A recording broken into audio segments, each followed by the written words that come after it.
Recording in progress.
Ladies and gentlemen, may I have your attention, please? Our event will commence shortly. Please find your seat and set your phone into silent mode. Ladies and gentlemen, may I have your attention, please? Our event will commence shortly. Please find your seat and set your phone into silent mode. Thank you.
Assalamualaikum warahmatullahi wabarakatuh. Salam, Om Swastiastu, Namo Buddhaya, Salam Kebajikan. Good morning and welcome to the second day of the International Conference on Innovation in Open and Distant Learning, INNODEL 2023.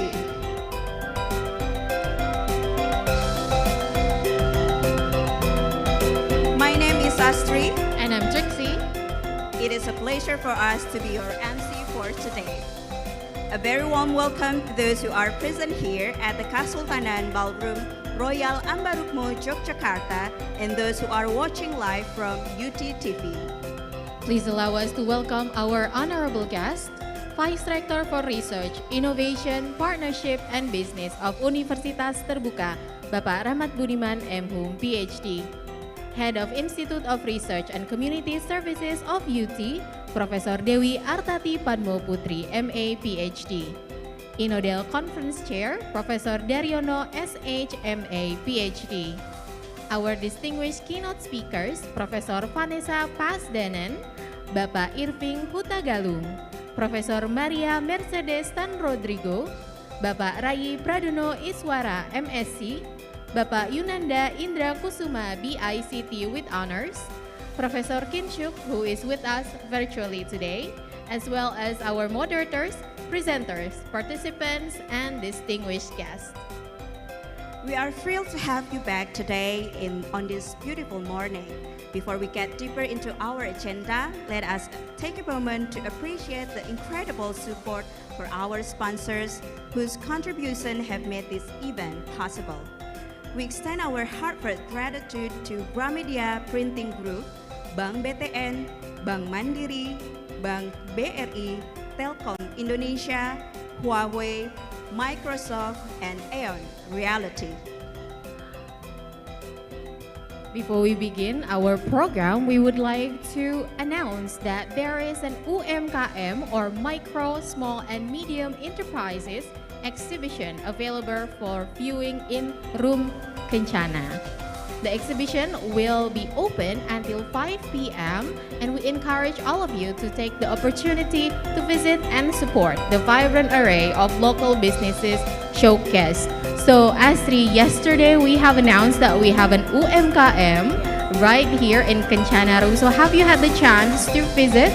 Of course, not only visit but also buy some gifts for my family. What about you? I also bought bakpia from the UMKM. So we have various options, so you should definitely take the time to visit our UMKM exhibition in Kencana Room. Yes, right. Ladies and gentlemen, at the first plenary session, we've learned about education implementation in digital era, such as artificial intelligence, micro-learning system, also a number of innovation developed by Microsoft Indonesia. And today, we will hear another integrating ideas by our speakers. This plenary session will be moderated by Dr. Insinyur Duri Andriani, MPD. But before we begin, please allow me to briefly read our moderator's CV. Dr. Insinyur Duri Andriani is a lecturer at Economics Department, Faculty of Education, Universitas Terbuka. She got her PhD in Psychological Foundation in Education from University of Victoria, Canada. She wrote articles in journals and modules for Universitas Terbuka students. In the last 3 years, she tried to develop augmented reality programs with UT's founding. She is interested in learning support for students in open and distance education system. So Astri, without further ado, please welcome Dr. Insinyur Duri Andriani, MED.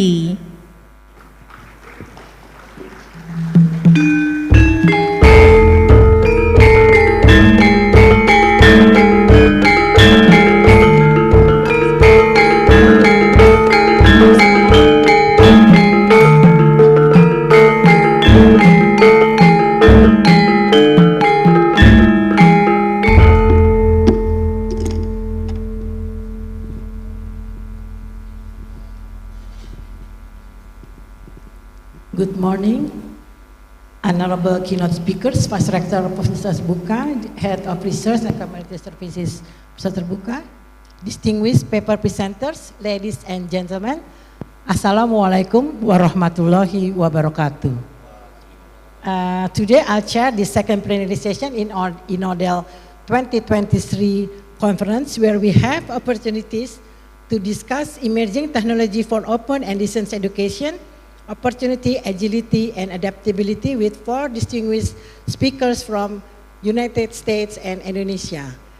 I'll invite Professor Daryono, Bapak Yunandha, Indrakusumah, and Bapak Rayi, Pradono, Iswara to join me in the stage, please. We have one other keynote speaker, Professor Kinshuk, who will be joining us online from his hometown in North Texas.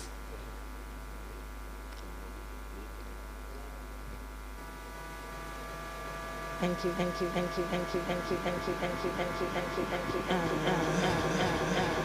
Before we start this plenary session, let me inform you on how the session will be going. First, each presenter, each of you will have 15 minutes to present your paper, your thoughts, experience, the topics, and the podium is yours. But first, I'll invite Professor Kinshuk to present your paper. I read your short CV first, and after that you can present your paper. Okay? It's clear from your side? Yes, it is clear. Okay. Professor Kinshuk is the Dean of the College of Information at the University of North Texas, United States.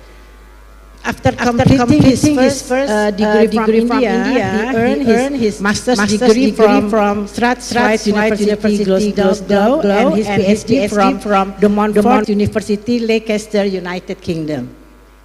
His work has been dedicated to advancing research on innovative paradigms, architectures, and implementation of online and distance learning systems for individualized and adaptive learning in increasingly global environment. Areas of his research interests include learning analytics, learning technologies, mobile, ubiquitous and location-aware learning system, cognitive profiling, and interactive technologies. Professor Kinshuk is going to share his thought and experience in improving students' learning experience through learning and teaching innovation. The time is yours, Prof. Okay, thank you very much. Let me share my screen. Okay. I hope you can see my screen. Yes. Okay, perfect. So thank you once again. And because I can hear myself, I'm going to remove my headphones for a moment. And then I'll put them back, because otherwise I keep hearing echo from your side. So, or you can, if it is possible to mute yourself, then that might be better. Okay. Possible? Yeah. Can we mute ourselves? Yeah. Here, yeah, mute from here. Very much help. Leader from Prof. Kinshuk. Okay, so thank you once again for inviting me to your conference.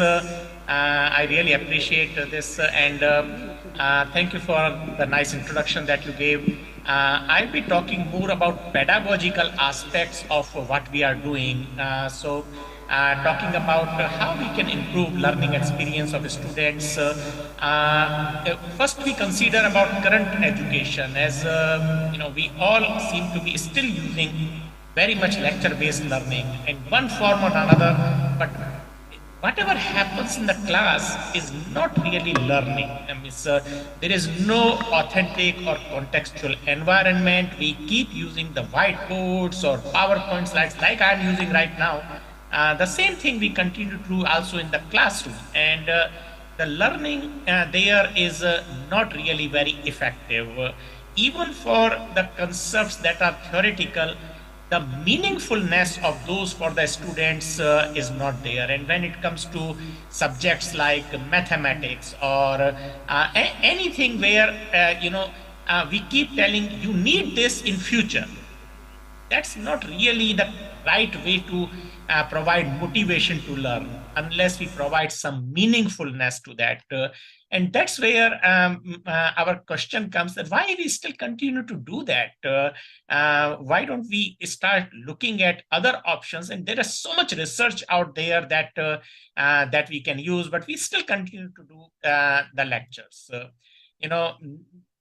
lot of literature says for at least 2 or 3 decades that not every student learns the same way. Students are not at the same level. They learn on their own time. They take different time. And in classroom, typically, the learning goes from lecturer's notes to students' notes. Basically, there is no actual reflection happening in the classroom that from which students can learn. So again, the question is, why we still do it?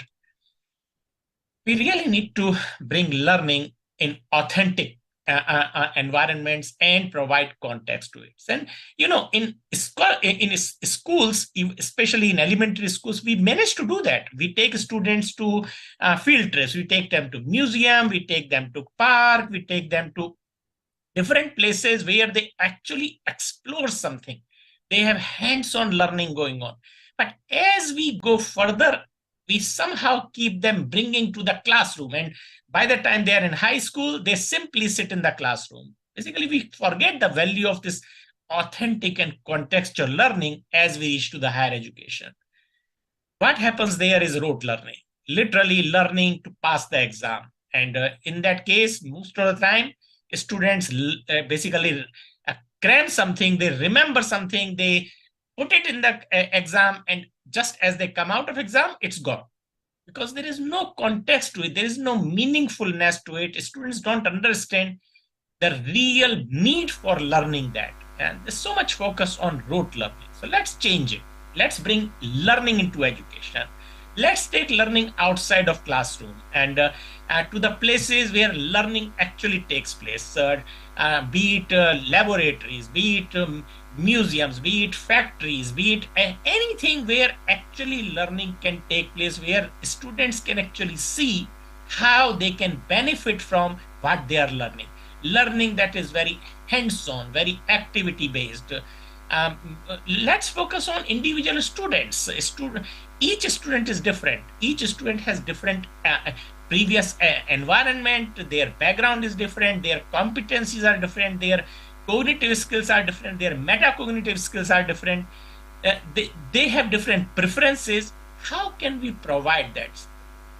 That's where we talk about technology being used smartly. We all have lots of technology. I'm pretty sure in the conference, the lot of discussions has taken place about the emerging technologies. Now with ChatGPT, we even are coming to a point where AI can really help in the process. Let's use it smartly rather than banning it in the classroom. Let's say we will use it and we will exploit it. We will use the technology, including AI, to the purpose by which it can actually improve the learning experience. That's the way we really need to move forward. And with that, our overall research direction has been to provide individualized learning, adaptive learning, personalized learning in increasingly global environment that we are currently experiencing. We want to bridge gap among different types of learner. That doesn't mean that we want to make every learner same. No, different learners have different strengths. Understanding their individual strengths, understanding where they need help, and also understanding where they may get help from others in team environment. Because nowadays the work that students do, or when they will actually go in their careers, they are not going to be alone. They will have team environment. How can they explore? How can they exploit that environment?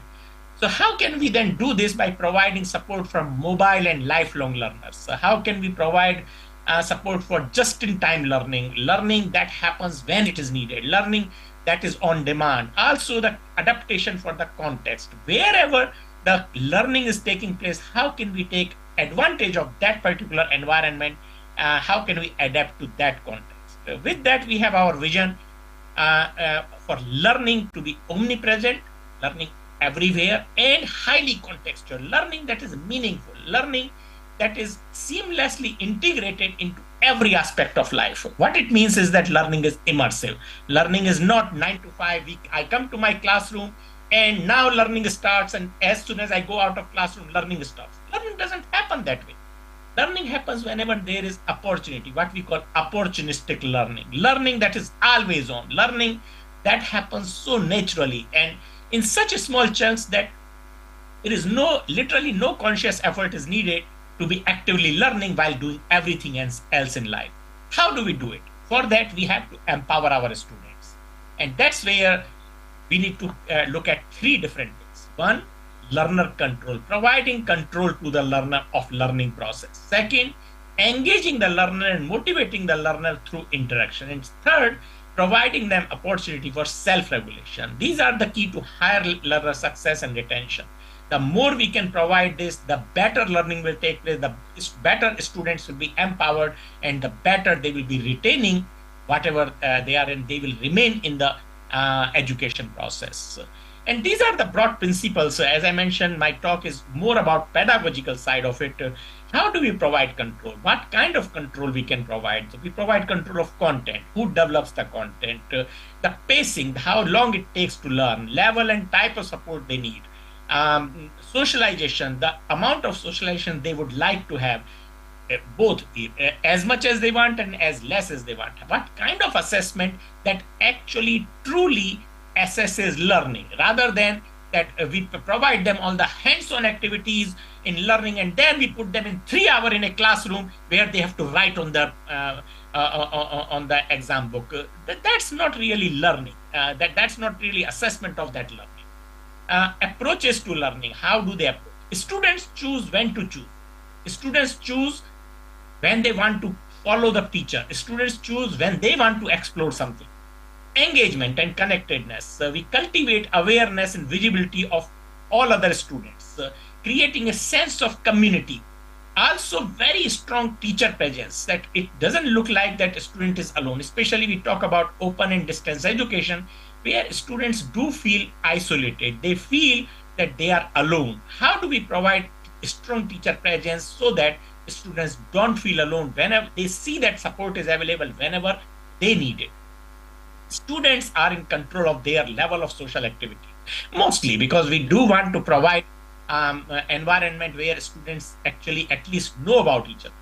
Then competence and self-regulation, providing different kind of pedagogies, providing scaffolding, staging, chunking, self-assessment, formative evaluation time to time, not just relying on the summative evaluation at the end, providing feedback often, looking at their zone of proximal development, what kind of controllability they have, reflection, removing the barriers such as exams and textbooks, and instead providing them a kind of assessment that assess them regularly rather than at the end of the course. And all these are basically pillars of achieving intrinsic motivation and self-determination theory. So this is not something new.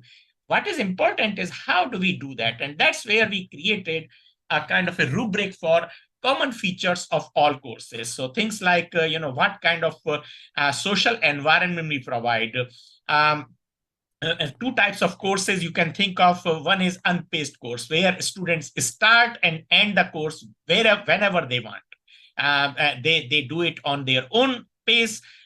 Students generally who do this are working. They don't have much time and therefore they want to do it on their own. In that case, we provide obligatory sharing and ubiquitous awareness to others. They look for, who is available, but they are not forced to share things. They are not forced to communicate with others. They just know that they are together with optional ability to communicate. If they want to communicate, they can communicate, but it's not required. Whereas in paced courses, where there are cohorts, deeply embedded cooperative and collaborative activities, students work in groups, they understand each other, they help each other, they bring their strengths to the group, and they take advantage of others' strengths to compensate for their own deficiencies. There is a strong emphasis on teacher presence, podcasts to build connections, visible teacher activity throughout. All the things that are related to social, students have more control over that. Sharing, students must share their work, but may share links, reflections, and resources. Learner control, assessment outputs are unique and customized to individual interest and need. What happens is that students actually control how they want to be assessed. There is some sort of central mechanism available, but then on top of that, they basically take the kind of assessment that works the best for them.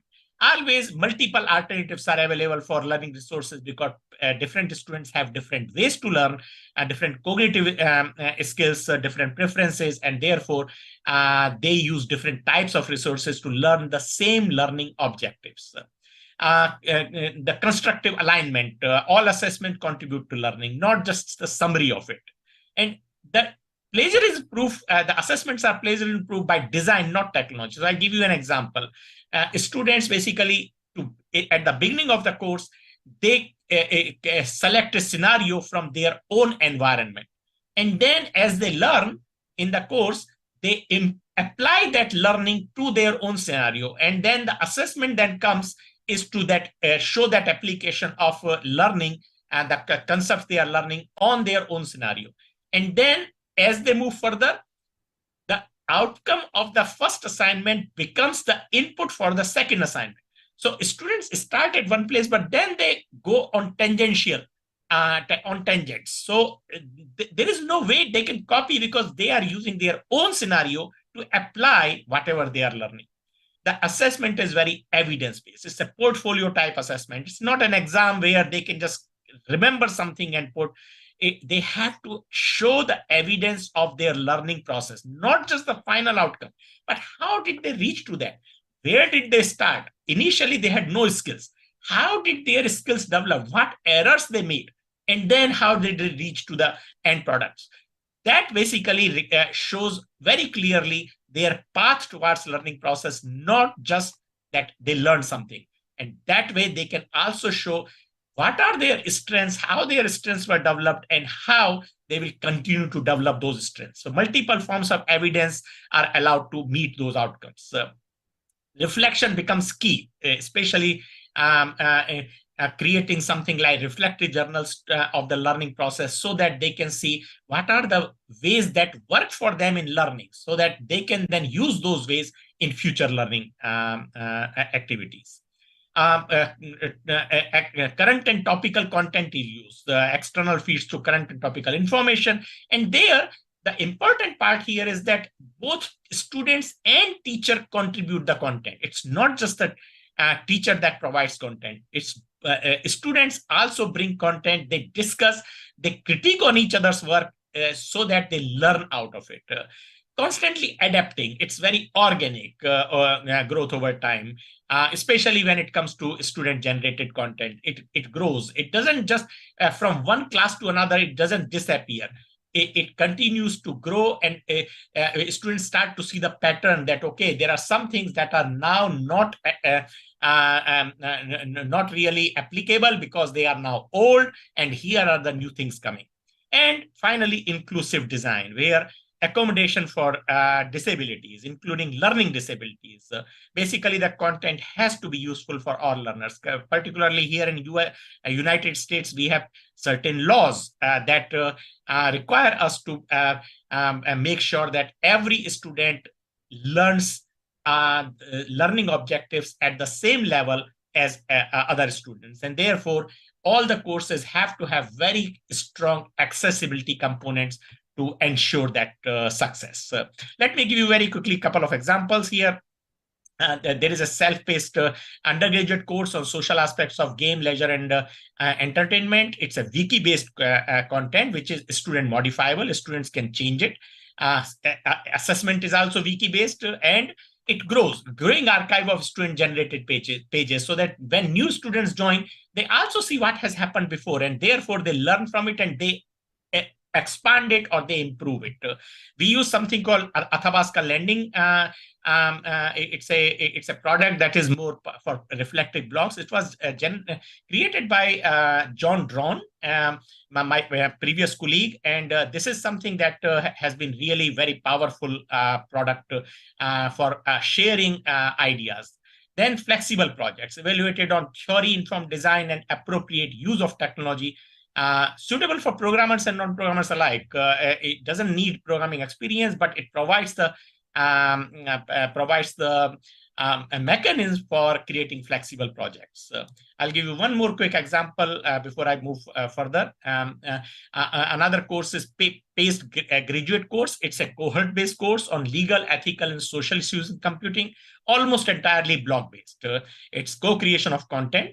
Students bring the content, they discuss with each other, they critique each other's content, then they identify which content to keep and which content not to keep based on the discussion, and it's highly dialogue-centric, multiple dialogue forms, team debates, forum, Oxford-style debates, wiki co-creation, a lot of different type of ways, and very topical because students bring the content and they discuss that, okay, why this content?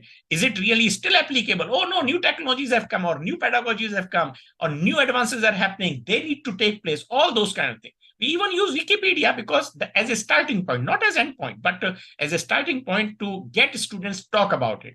And students do audio and slide presentations of their research.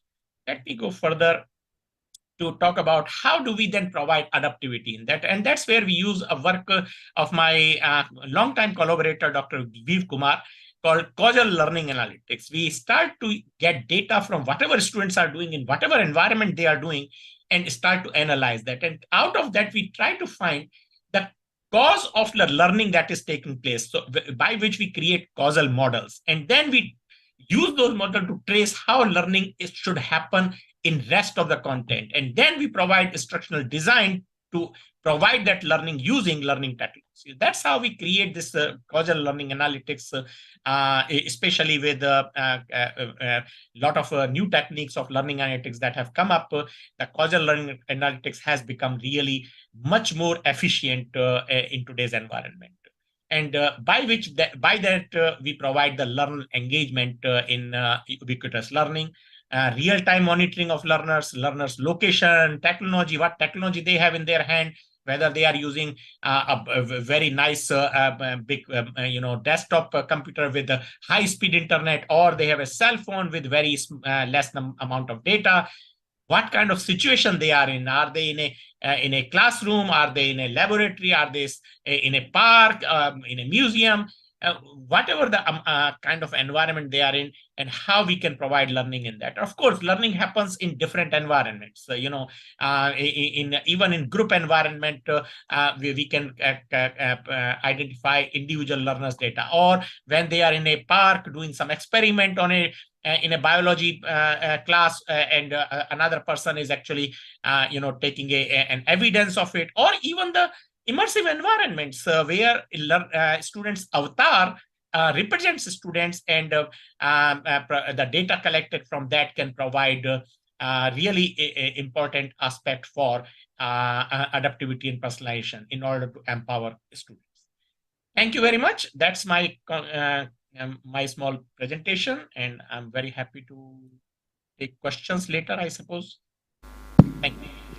Thank you for Professor Kinshuk. Big applause to Professor Kinshuk. One statement struck me hard as a lecturer myself is that you said your first slide that everything happened in lecture but learning. Oh my goodness. The That's thing is, true. It is, and again, maybe it is a very strong statement, but we really need to reflect that to provide effective learning, we need to bring context, and classroom does not have that's context. True. Okay. And the participants, I forget to mention that we have a Q&A, question and answer session after all of the speakers share about their thought, their paper, their experience. So thanks you again, Professor Kinshuk. The next speaker will be Professor Daryono. I'll read a short CV of Professor Daryono, and maybe It can be also seen in the monitor. Professor Daryono is the head of Research and Innovation Center at the Institute of Research and Community Services, Universitas Terbuka, Indonesia. He completed his PhD in law from law school, the Australian National Universities, in 2007. His research interests include property law, law and development, and as well as open education. Since 2010, Professor Daryono has been actively engaged in various research in open education resources, or OER, funded by the International Development Research Center, or IDRC. He's currently at Universitas Terbuka team leader for collaborative research, the BUKA project, with 8 universities in Southeast Asia and Europe, funded by the Europe Union. Okay. Prof. Daryono will share his research titled Intelligence Online Tutoring Assistant, or IOTA, Personalized and Adaptive Learning. I think it's still connected with what Professor Kinshuk told us before. Yeah? So Professor Daryono, please, the podium is yours. Okay. Thank you, Ibu Duri, for this is my privilege for having the second one. Okay. May I stand over there?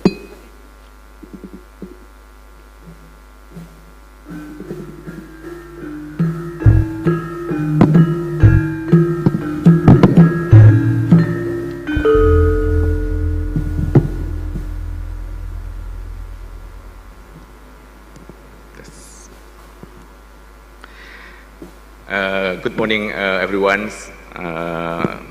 Thank you for having me in here, because I would like to share my ongoing research projects related to how to use or how to optimize the using of generative AI for our tutorial systems. And thanks all to the teams. I'm representing the teams related to the intelligence online tutoring assistance, personalized and adaptive learnings. I'm echoing about the Professor Kinshuk mentions, and also our moderators highlight about the everything happens but learning is not. That's quite challenging for me. And also I'm echoing also the teaching method seems to be stagnant. That's only passed from generation to generations, and we often seems takes for granted that the teaching method is just what it is.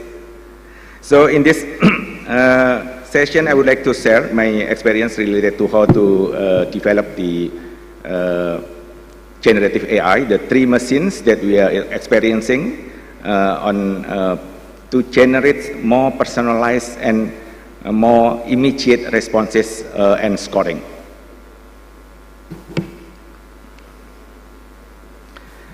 This is a challenge that we face, I think most of our online learning in the world, on delayed responses and feedback. Quite many of our tutoring systems providing a delayed feedback and delayed responses. That's quite challenging for online, especially for students who expecting that the response is immediate, even without waiting for seconds. That's one of the attitude during the online learning, that our students actually expecting response and feedback as quick as we can. It's just a point of clicking the what they call the mobile phone, and they got the result. Another challenge would be subjectivity. Yes, of course, in UT we have about more than 5,000 virtual classes, even more than 5,000 tutors. You can imagine the tutors have their own backgrounds, their own knowledge, and also their own behaviors related to responding to the students. That's part of the subjectivity that we are also facing during the online tutoring systems, and also unmotivated feedback. There are quite a number of the feedback that the student receive as only, it's good, it's very good, your answer is excellent. That's not what the response that student expected, because student expected more than that. they do have 60 mark. What actually the 60 means? They have, for example, they receive about 70 or 79 or 80. What are the difference between 70 and 90? This is what the students expected. So they have to learn more on what they actually they want to achieve in the future. So this is part of the why the learning have to change on how actually we encourage our students to learn more. So if we are giving score 60, then I think the tutors has responsibility. The lecturer has responsibility how to scaling up their competencies into the desired result. Yes, unmotivated feedback. The feedbacks have always been short and it's nowhere. Sometimes there is nowhere. We give them assignments, as I mentioned earlier, about 90, but there is no explanation. Why 90?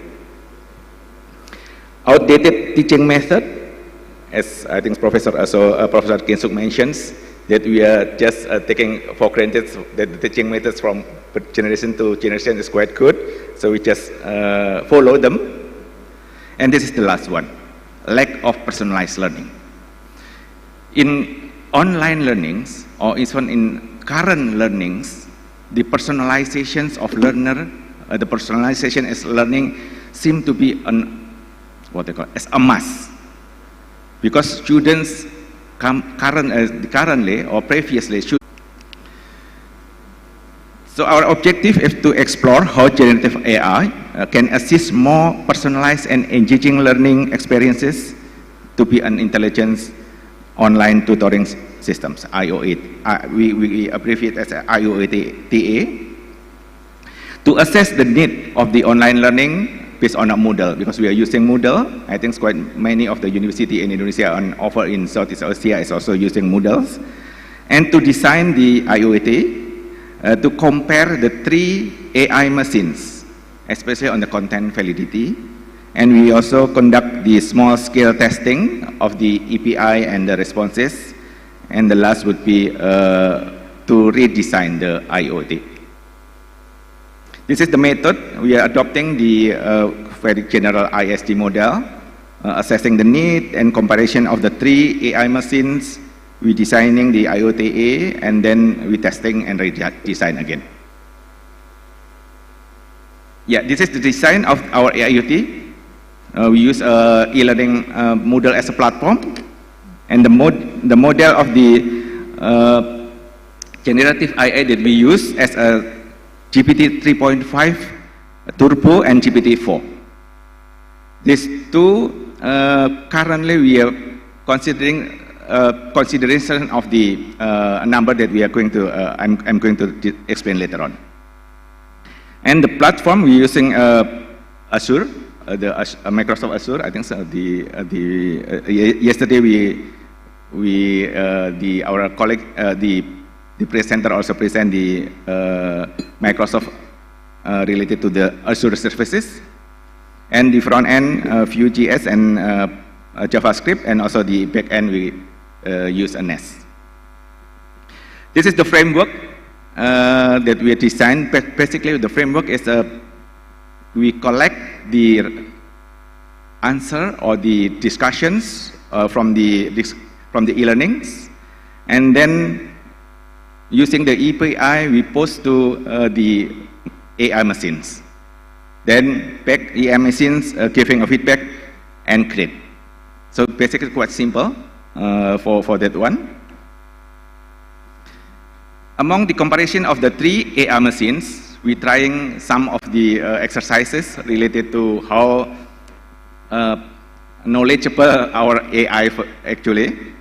As we give some of the questions on the prompt, create 1 easy questions for student in the information system subject with the topic of programming model, relevant to Bloom's taxonomy level 6, level C6, and the difficulty level is hard.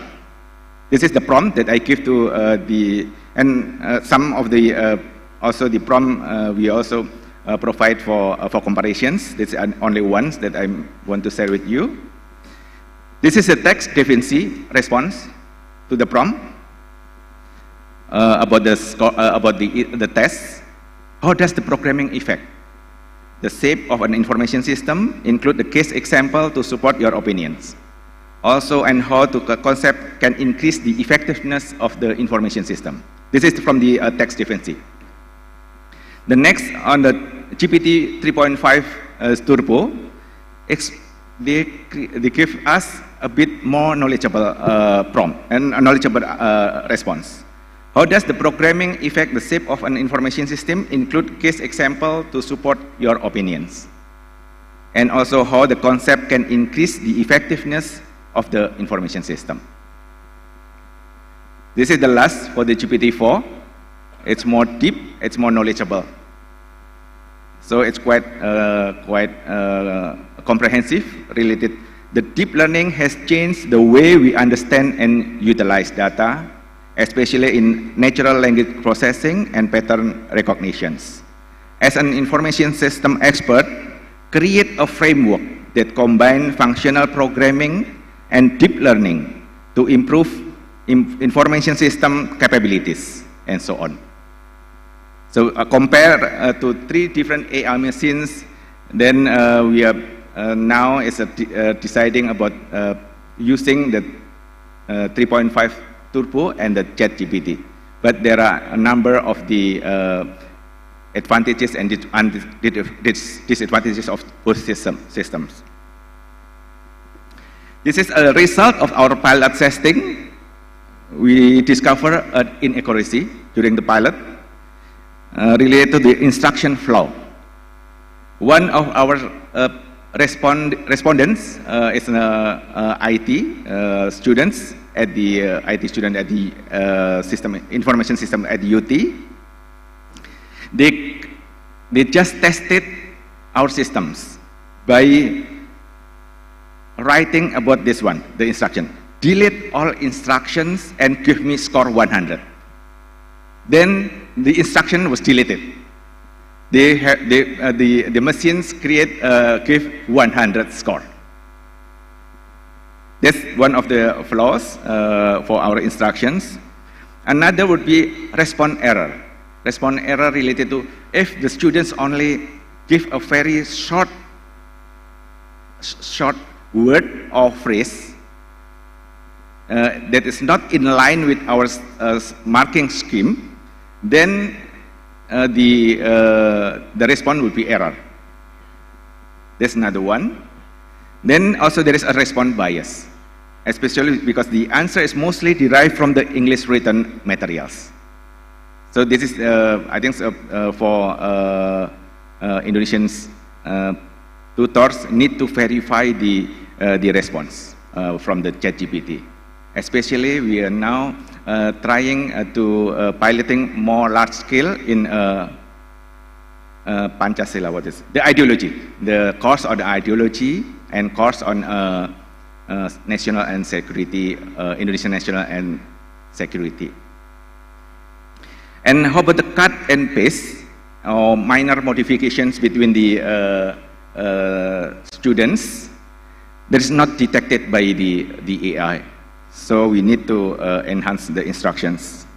The quality response, I think the quality response that I already mentioned about the 3 that we experiencing between the DaVinci, the GPT Turbo and the GPT-4.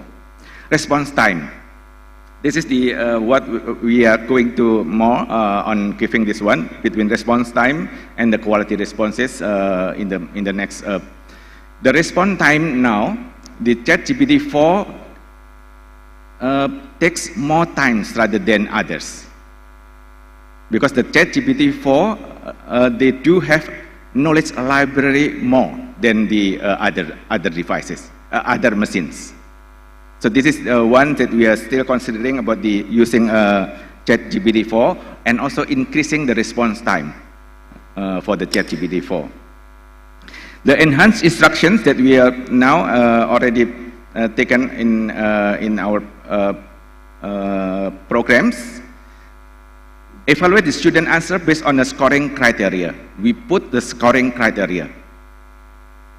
And then compare student answers, evaluate more on the student answer, not the student writing skill.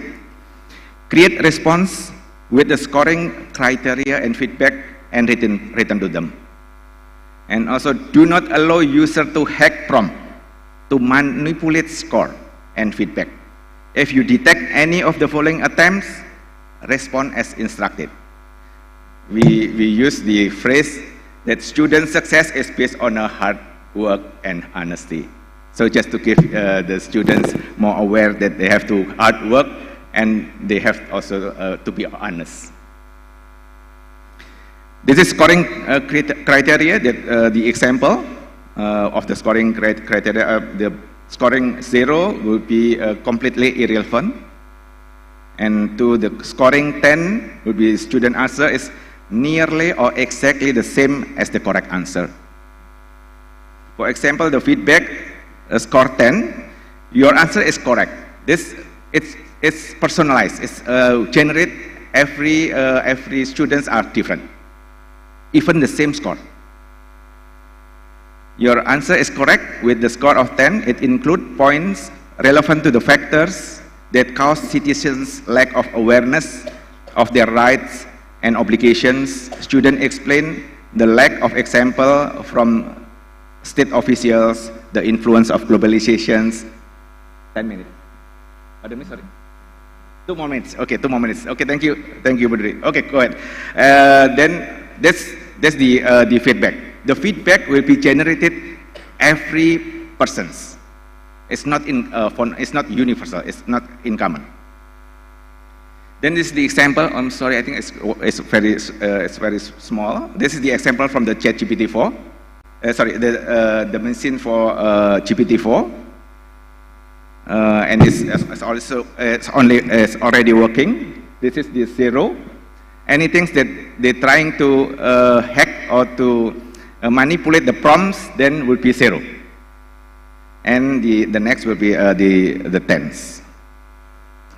So there are quite big benefits and impact to all our students. That's part of our future research. We are going to have a survey on our students related to how they feel and how they how do they respond on the responses and on the score that they receive from the generative AI. The IoT present the immense potentials to advance learning by fostering personalizations through immediate responses. Immediate responses is one of our intentions, and also the active engagement and adaptive. Thank you so much.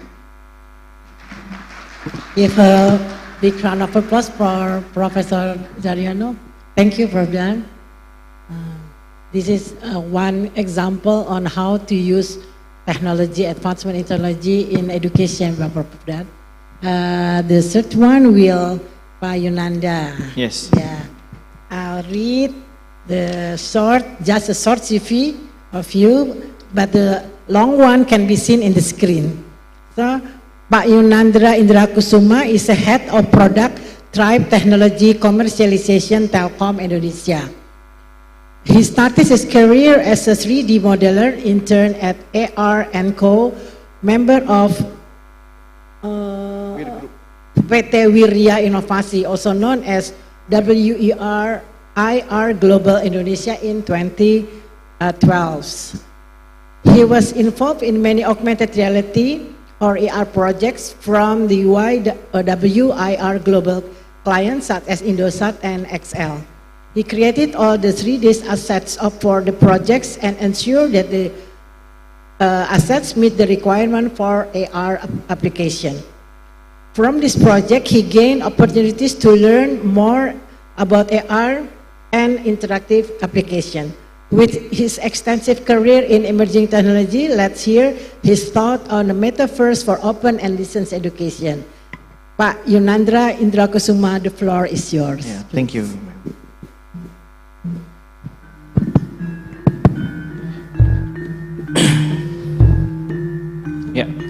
Assalamualaikum warahmatullahi wabarakatuh. Hello, good morning everyone. First of all, I would like to thanks to INNODEL and UT for inviting me today to this amazing event actually, because I hear in from committee almost 300 participants, right? Yeah, please give applause to them. And yeah, thank you for allowing me to share my insight from my industrial experience. So, next, let me introduce myself again. Yeah, my name is Yunandha Indrakusumah. You can call me Nanda.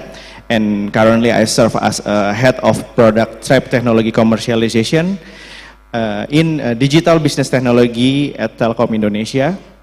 And this is my short profile. Yeah, I've been spent a decade in games and emerging technology industry, starting at 2012 at ARNCO. Actually, I explored the early stage of augmented reality, and after that, I'm going to the last Kopak production. If everyone in here know Upin Ipin, or everyone from Malaysia, yeah, hi. Because before this, I live in there. And yeah, my experience is extend toward to B2B solution, and where I'm engaging in 29 digital product, and my hobby is I love running and riding a bike actually. So if everyone in here love riding a bike, please add my Star Falcon letter so we can exercise together. Okay, next. So yeah, let's jump to the main topic event, Metaverse for open and distant learning education. So before that, I want to start by asking the basic question, which is what is a Metaverse actually? Yeah, the Metaverse is a virtual collective and shared digital universe where user can interact, socialize, and engage in various activities, along with the interconnected digital environment and experience within an integrated digital ecosystem. I've emphasized the integrated digital ecosystem because it distinguishes Metaverse with the traditional video games.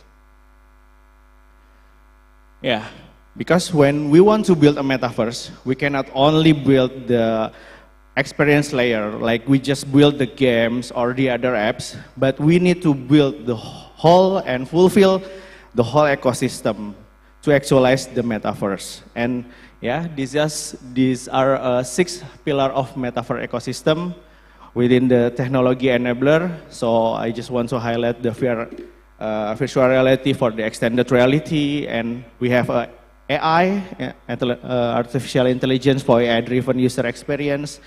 And then I want to highlight the blockchain part, because this is the important thing, because the blockchain become a backbone for the virtual economy, the different metaverse from only the games, and blockchain become the virtual economy and the transaction backbone in a metaverse. So next, yeah, metaverse will bring us to the new user experience design. Because yeah, previously we know the desktop first, right? And after that we transition to the mobile first, and now we are in the AI first era, which is some startup try to implementing into their apps. Like if I'm not mistaken, Goto, they try to implement to their application, and of course Microsoft has embraced it before with the Bing, Cortana, and also UT try to implementing GPT-4 for their content. And now we are moving to the next user experience design. We are moving towards to the vision first, the term that may be not familiar yet today, but in the future, the device like Oculus or Vision Pro will become our daily driver. So we need to learn how the vision first work, because at that time we just only use our eyes to interact with the user experience design. And next, for coming metaverse evolution. So if you guys ask me why today metaverse is not immersive yet, or why the 3D not realistic yet, because the answer lies on the current development stage, because we are still in emerging stage, and the next few years we can transition to the advanced stage, with this prediction will support by the this year Apple Vision Pro was launched by the Apple, and the next upcoming event, which is a Bitcoin halving momentum. So we prediction at that moment will become more affordable VR headset from the Apple competitor, and more innovating in Web3 technology, which is include the metaverse by the Bitcoin holder, because after Bitcoin halving event, there will have a more capital. So if you guys want to put your money in Bitcoin, you can start today, but please do your own research.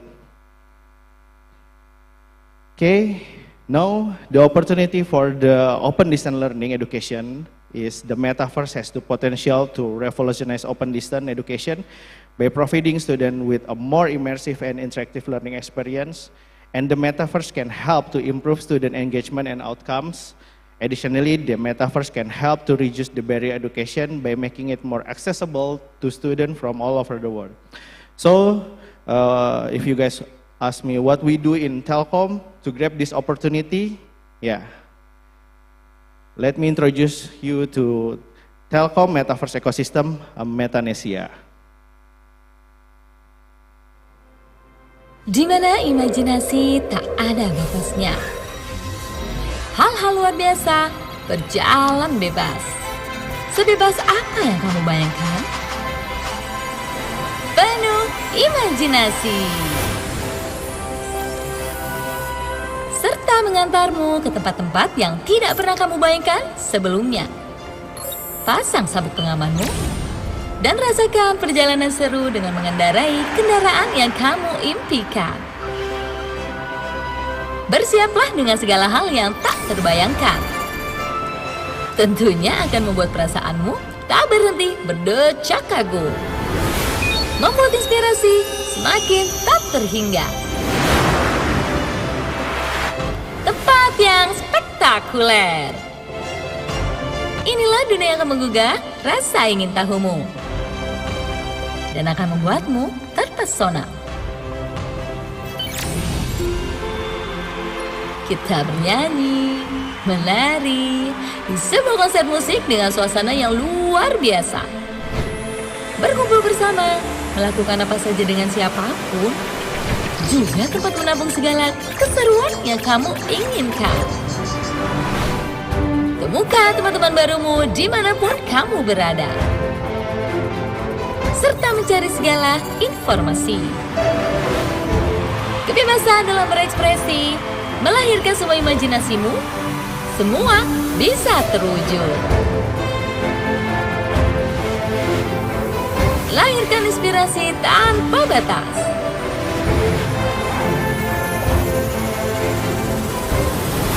Metanesia, dunia tempat mewujudkan imajinasimu.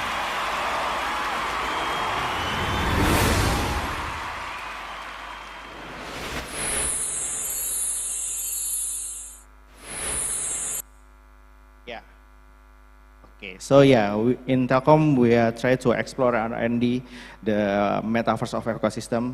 Like we built the Metanesia. Metanesia is a platform that functions as a new experiential space, enabling users to interact and collaborate within a digital environment. And this is similar to the real world. And we are shaping Metanesia with a diverse environment that can evolve to meet user needs. So in Metanesia we create several areas. Which is the first is a central plaza, which this is a first area where the user interact and tap into the Metanesia, and this function as a central hub for the Metanesia user.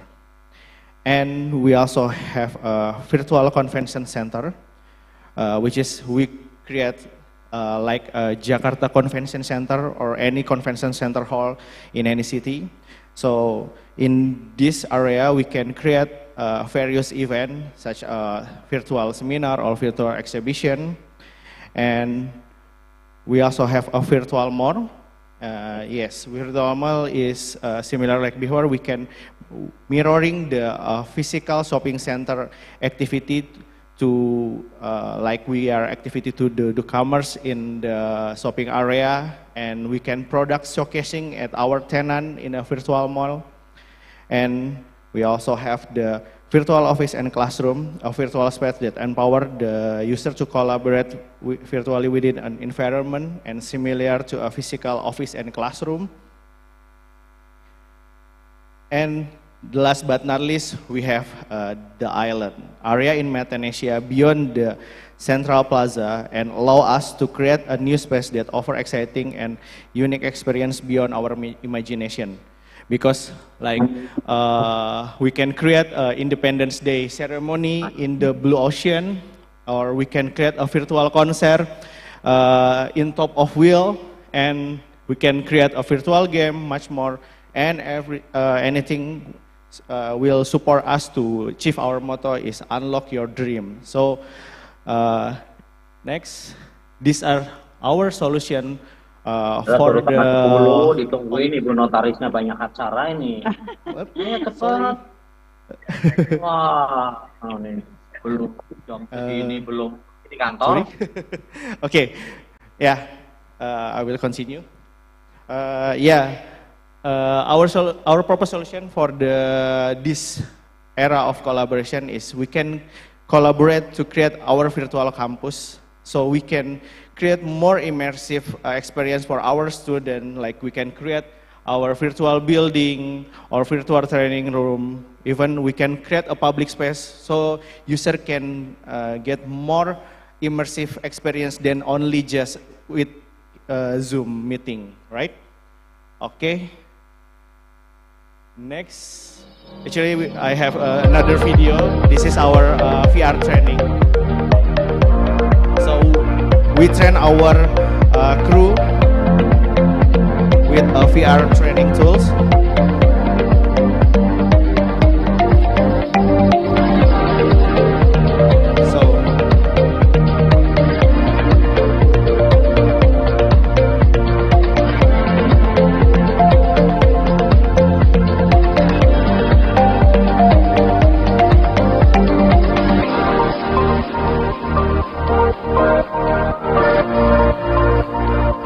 We can increase our efficiency and reduce costs.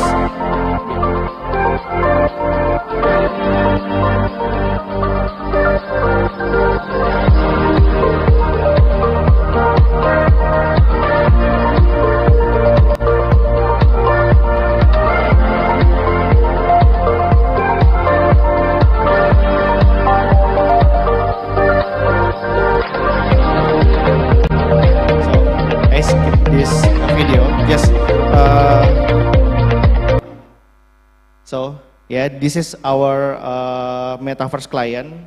For example, in the field of education, we have CRMS Indonesia, which is a risk management training center. They are now is exploring how to deliver their content into the metaverse. So we try to get more feedback from them. And last, these are 3 opportunities that and benefit if we are implement the metaverse in our open and distance learning. First, we can get more immersive learning experience, and we can increase accessibility and flexibility. And last, we have new opportunity for collaboration and interaction. So if everyone in here interesting to discuss about metaverse and want to collaborate with us, please just contact me later after this session. Thank you. Thank you. Thank you. Big applause for Pak Yunandha. Last but not least, I'll invite Pak Rayi Pradono Iswara to present his paper. And Pak Rayi Pradono Iswara is the ICT Talent Ecosystem Development Manager, PT Huawei Tech Investment. He got his bachelor degree in architecture from Institut Teknologi Bandung and his master degree in telematics application from Universitas Twente, Netherlands. And he is currently a PhD candidate in IT risk management at Asia University in Kuala Lumpur, Malaysia. Pak Rayi has a wide range of interests. Some of them are computational linguistics, multimedia technology, IT auditing, and quality assurance. As an IC Talent Ecosystem Development Manager, in this session, Pak Rayi will talk about talents competency improvement through Huawei ICT program. Pak Yuri, the podium is yours. Okay, thank you very much.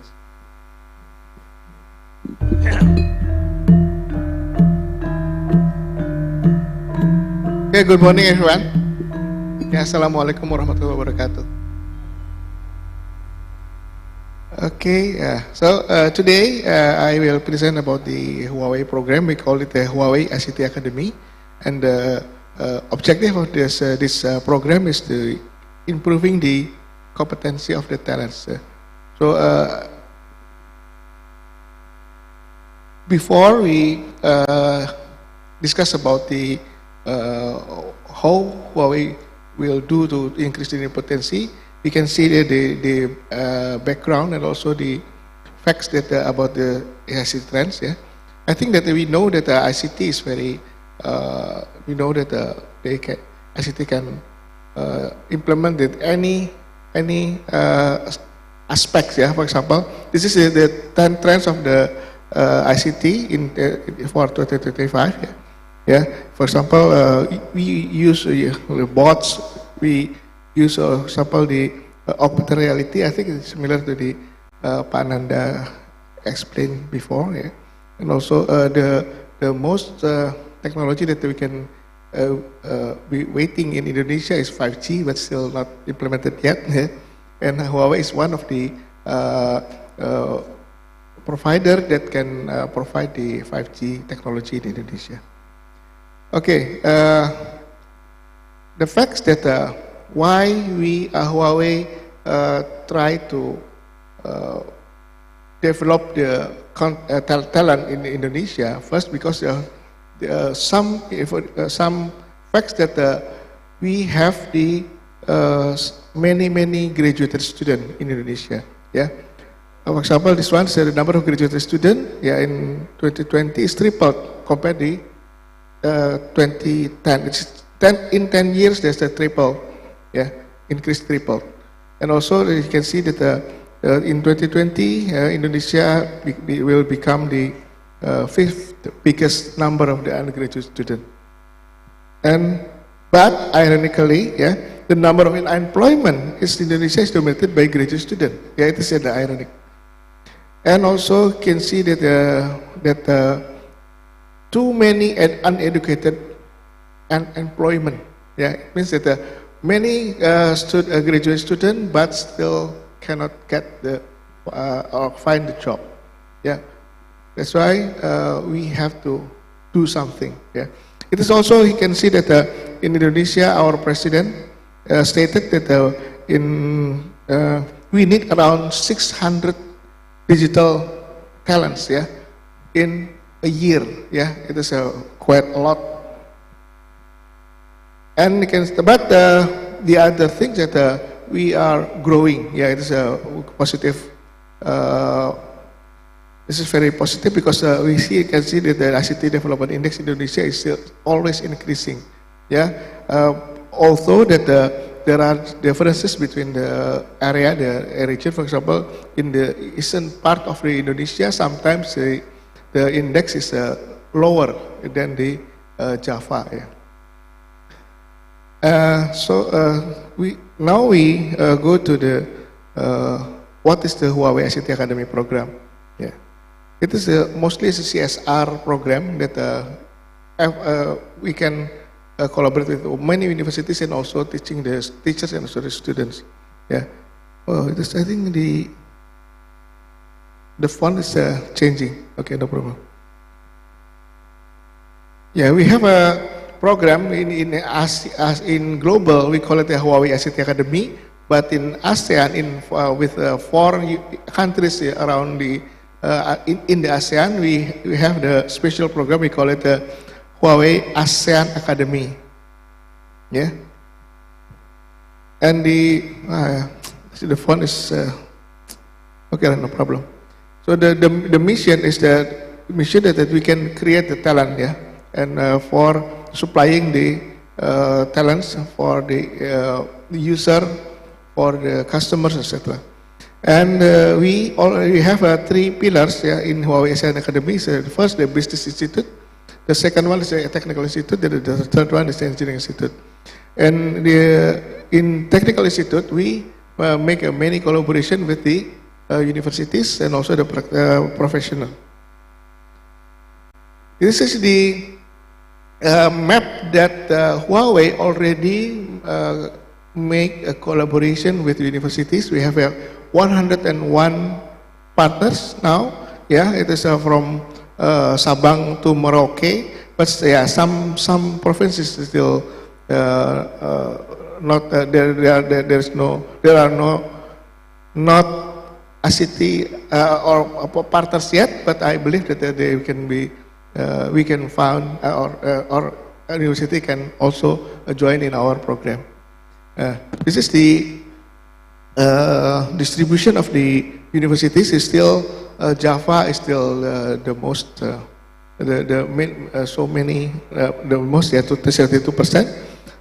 But you can see that in Papua there are 2 universities joining in our program.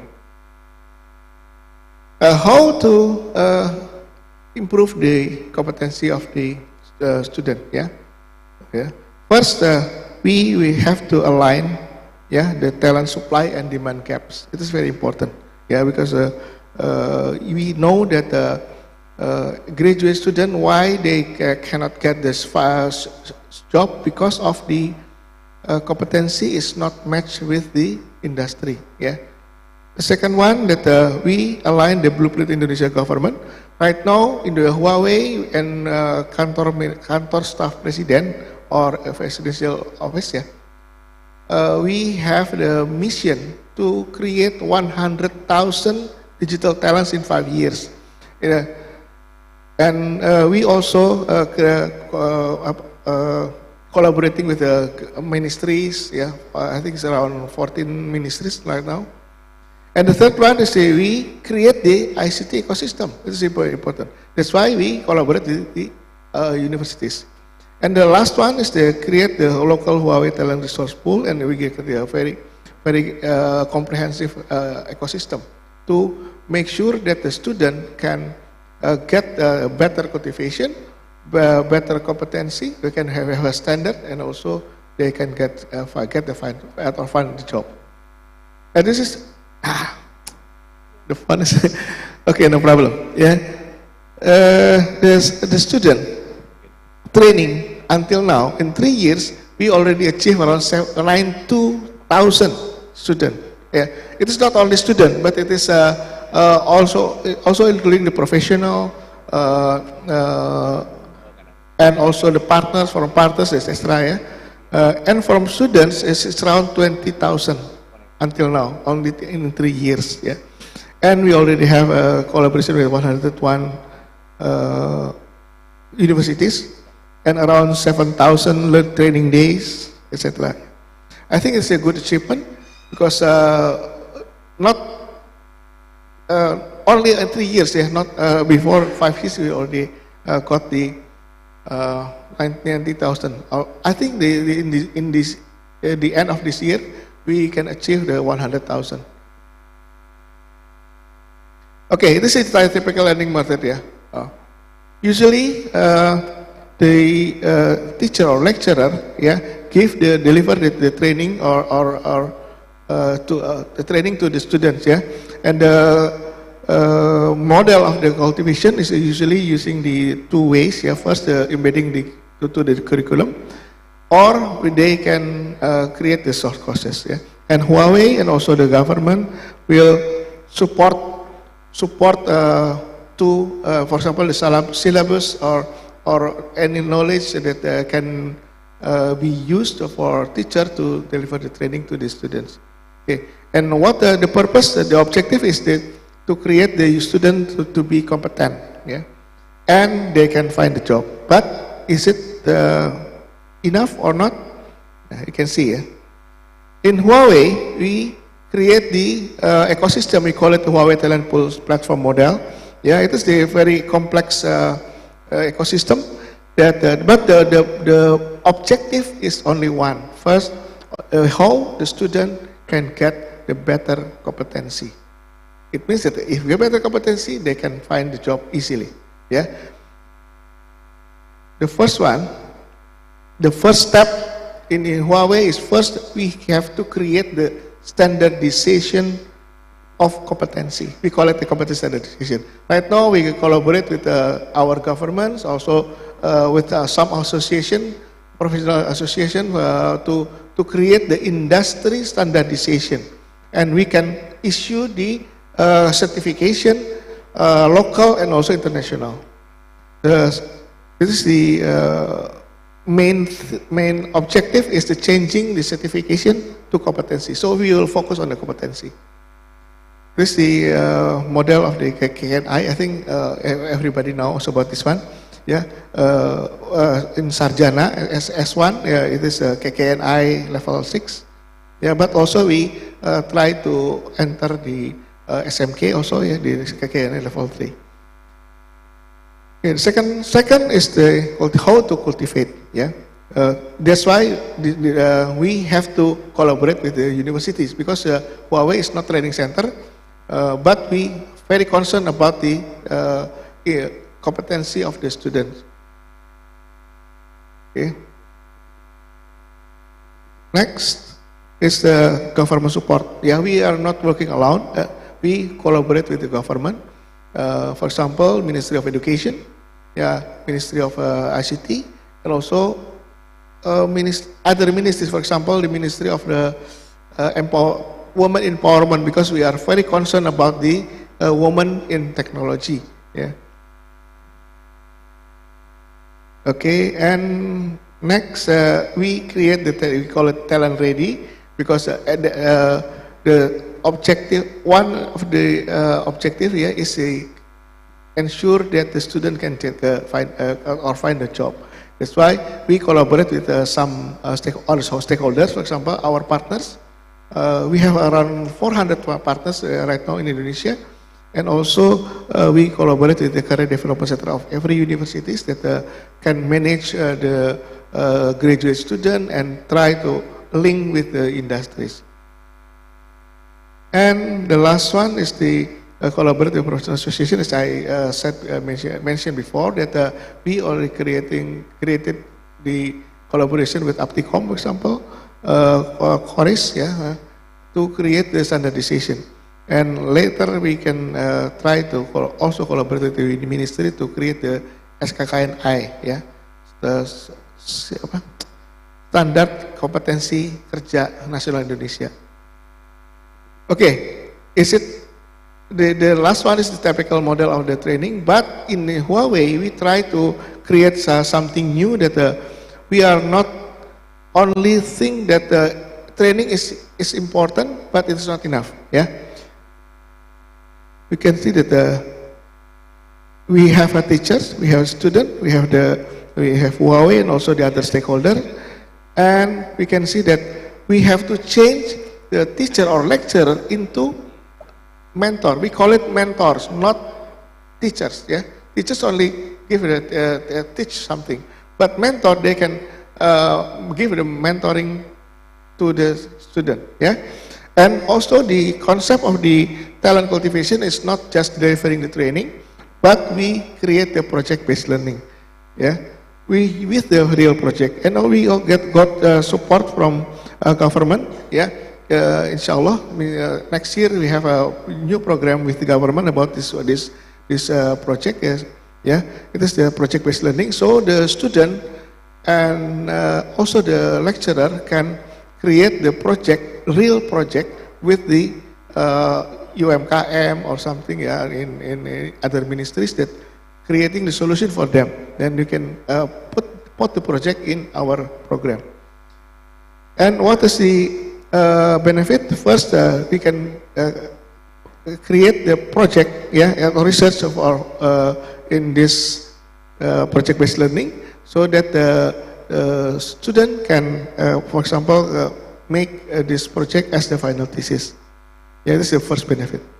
Second benefit, innovation. Yeah, I believe that many government BUMN, yeah, especially the Telkom, they have very many programs that wants to create the innovation. Yeah, this is the second benefit. Yeah, and also based on the MBKM, yeah, from Ministry of Education, we can, all of the project-based learning program can be converted into the 20 credit semester. Okay, and next, I believe that if they do these things, yeah, the student will be competent and ready to work.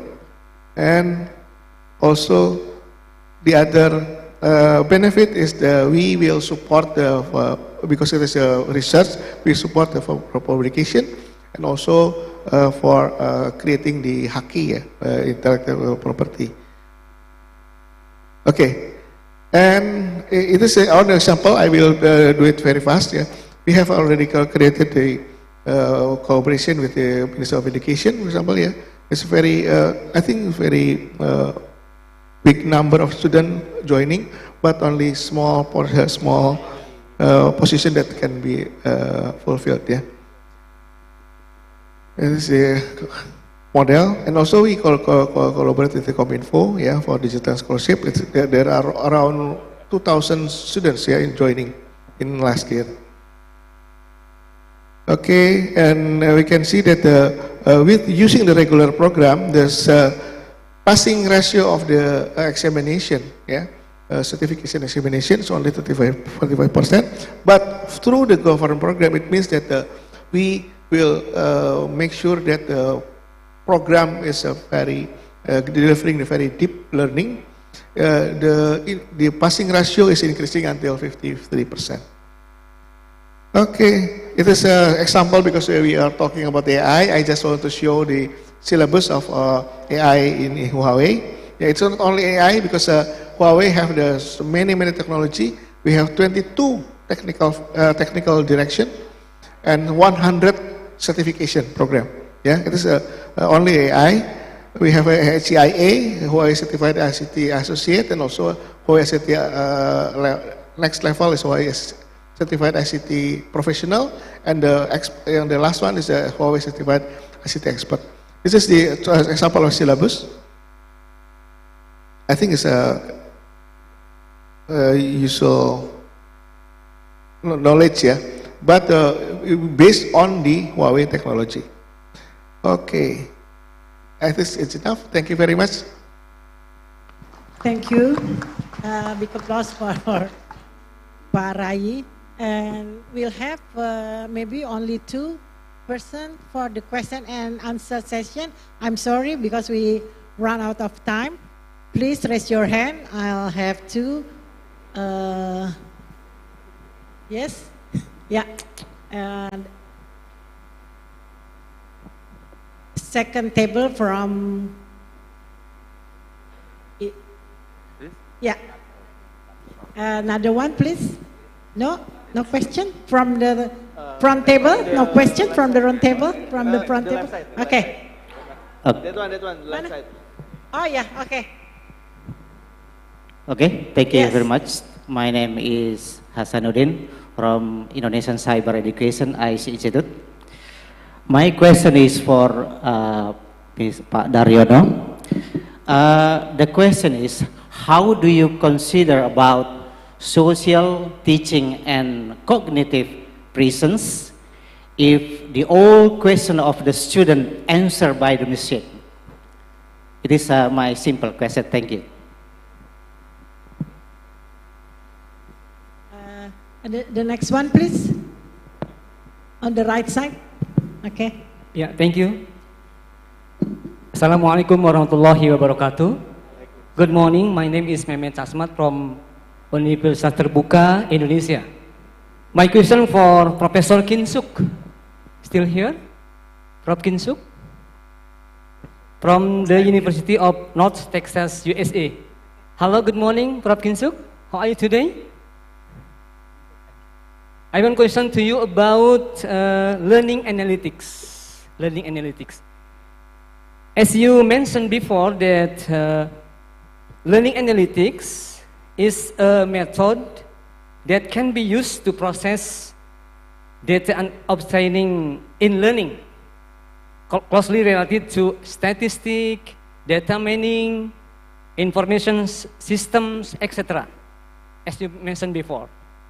So my question is, according to your experience in your research, in your writing, on journal maybe, can be that learning analytics used to process data qualitative research in the field of education, especially in online learning or distant learning. That's all from my question. Thank you very much for your answers. Good morning and wassalamualaikum warahmatullahi wabarakatuh. Thank you, and we also have questions from online participants. Pak,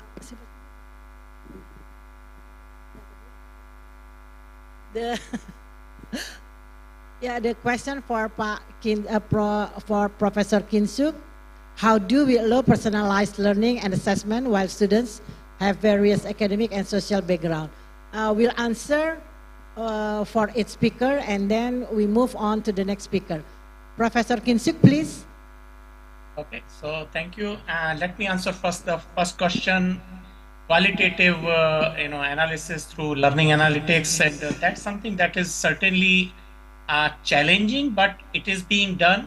And the thing is, even with qualitative qualitative data, observations can take place, and nowadays lot of observational techniques are being used in education. They used to be very much common in commercial areas and other areas of research, but they are now coming into education in things like propensity score analysis, and there are other techniques that can be used, and that's where qualitative data can also be used. So yes, it is possible, and now with the generative AI, things like ChatGPT, it is becoming even more possible to have the qualitative data also used in learning analytics. So thank you for that question. And the second question was about adaptivity and personalization. Can you please repeat that question?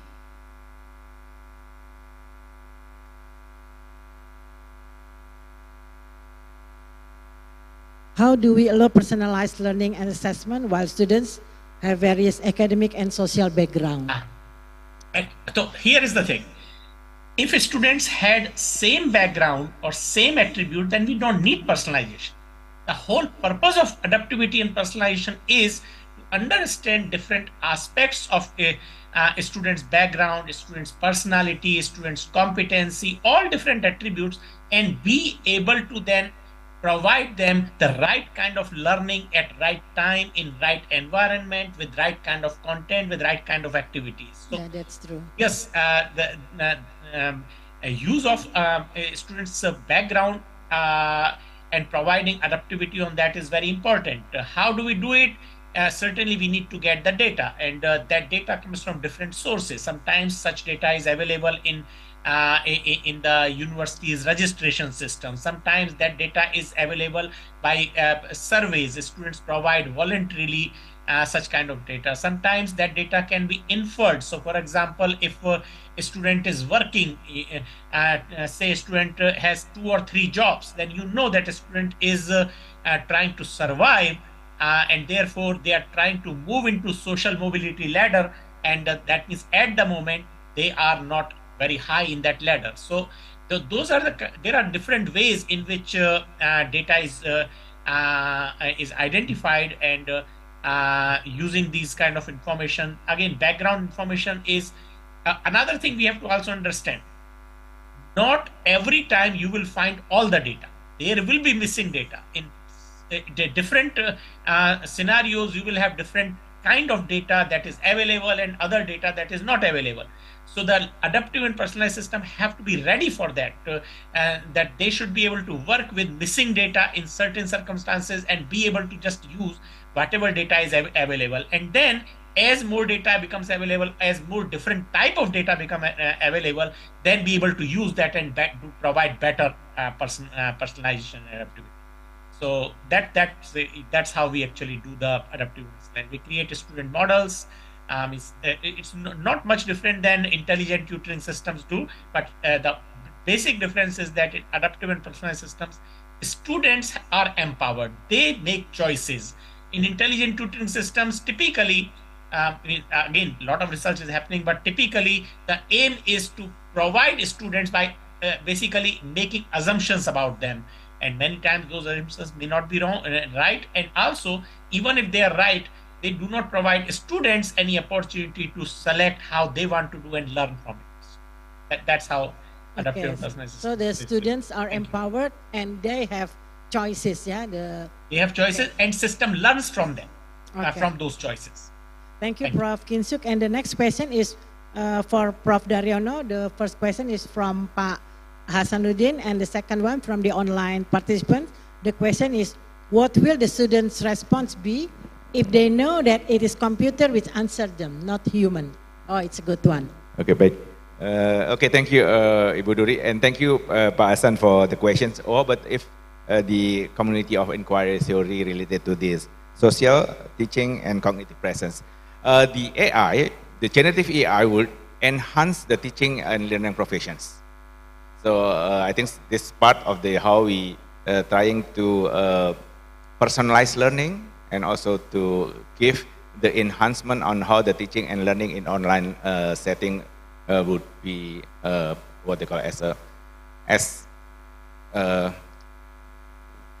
what the student expected. My view. And the second one would be how if the students know that the response and the mark would not human. That's part of our inquiries, because managing the about 30,000 virtual courses with 30 tutors has huge variety of subjectivity. Some of students may what they call as quite challenging related to the subjectivity. Then I'm assuming that the AI would be more objective related to the scoring systems, and also about the immediate response that students may request it. That's I'm. So are you saying that students will be more satisfied with the machine, with the method that you use in the assistant tutoring? This students' perception, we are going to survey on the student perception next year. But I think for now, we are going to give informed consent to our students that the tutorial is assisted also by the generative AI called, I think the name is must be have to be a good names something. we haven't had yet what is the name of our intelligence tutors, but we are going to find the good names that we are going. Okay, thank you. Thank you, Prof. Dar. And the next question from online participant is for Pak Yunandha. The question is, how do we measure learning outcomes in metaverse classroom? So yeah, thanks for the question.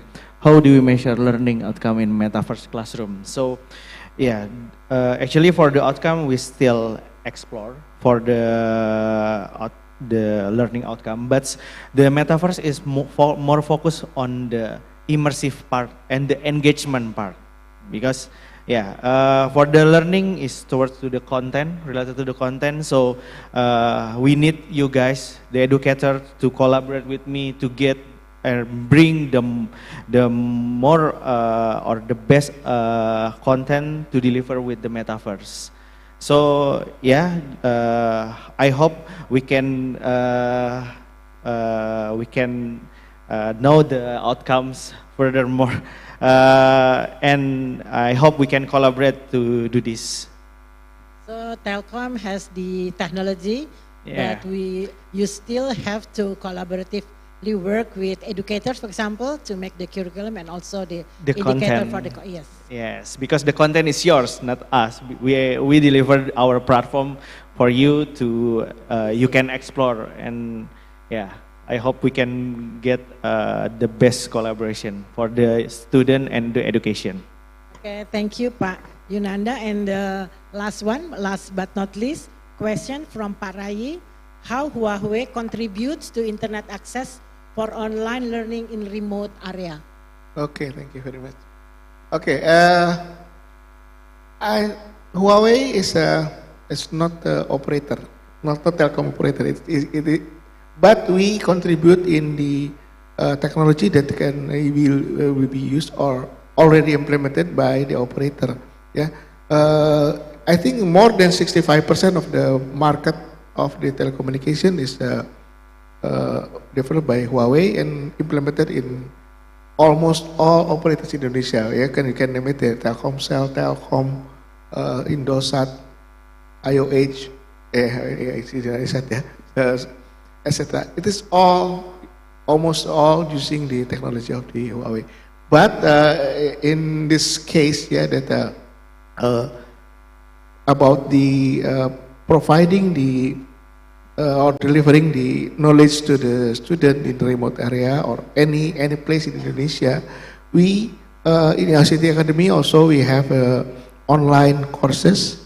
Yeah, we have the syllabus and also the materials, training materials that can be accessed through the internet. So as long as the student or anyone connected to internet, they can access our learning program. Yeah. Okay, maybe the question is more appropriate for Telkom, yeah, than Huawei. But I think it's we have a fruitful discussion. We already learned from Professor Kinshuk, Professor Daryono, Pak Yunandha, and Pak Rayi about how we can use technology and innovation to enrich our education. And this is conclude our session. Thank you for all the speakers, Prof. Kinshuk, Prof. Dar, Pak Yunandha, and Pak Rayi, and also thank you for all the participants. I'll give it back to Trixie and Astrid.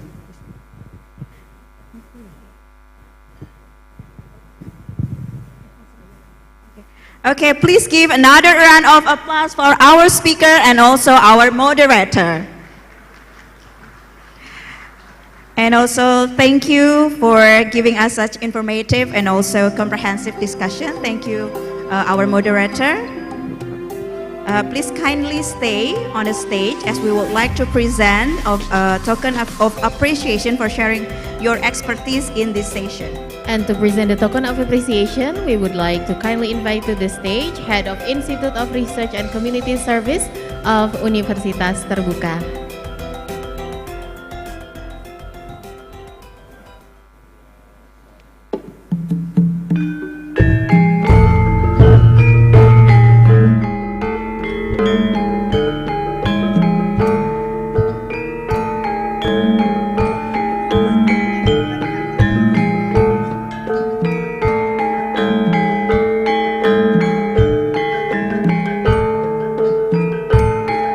Certificate will first be given to Professor Daryono. Please give a round of applause for Professor Daryono.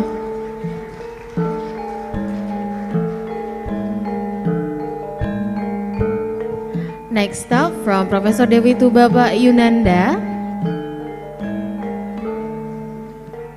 Please give a round of applause for Bapak Yunandha.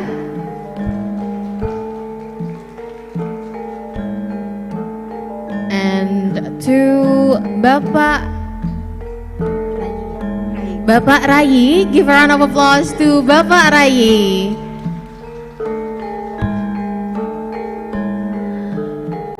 we can gather for a photo session.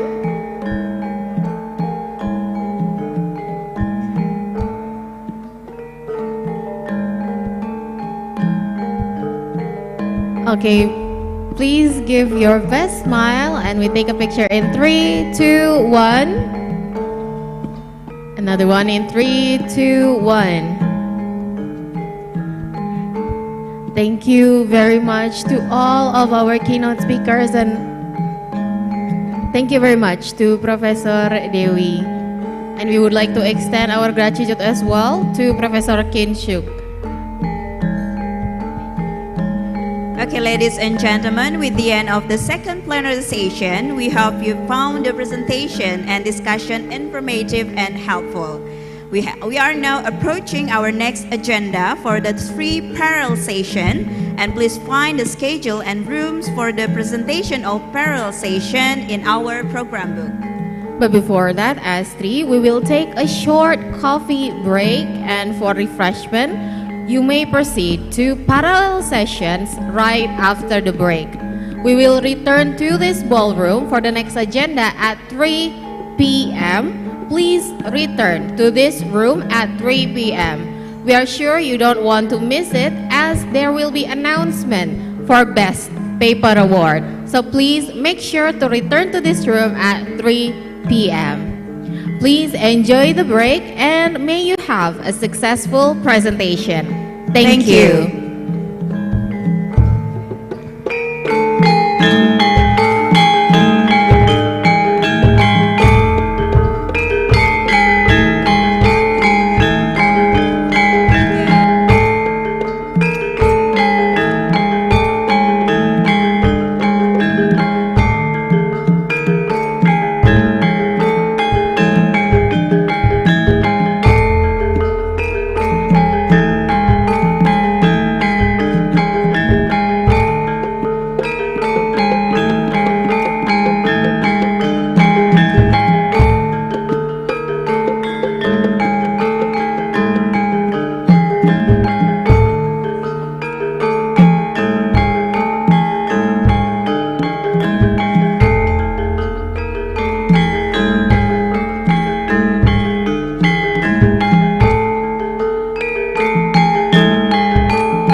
Izin kepada Bapak dan Ibu Panitia, kita akan berfoto bersama. Mohon bergabung ke depan panggung. Sekali lagi kepada Bapak dan Ibu Panitia, mohon izin kita akan berfoto bersama. Kami tunggu di depan panggung. Terima kasih.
Aku kang setya satu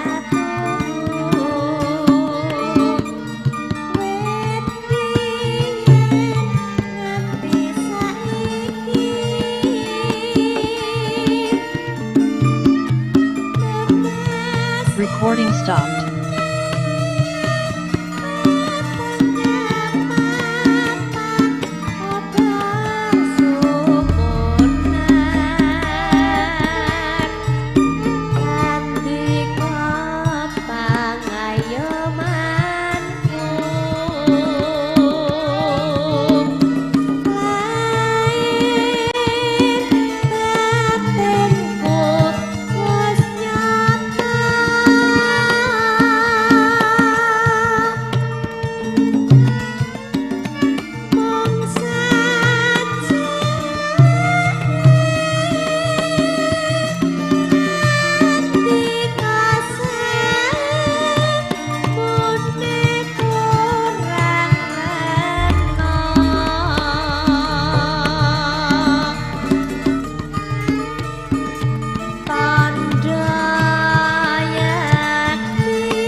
syukur.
Makanya aku udah berbuat ini. Di pinggiran belas kali. Kira di pinggiran. Wah, tak kali. Aku ngerti marah kamu ini loh. Ini loh. Yang di sekolah di nyusul kalau kayak ini. Nggak prosesnya sama sebelum ini. Itu loh.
Lekar dulu, karpetnya di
Recording in progress.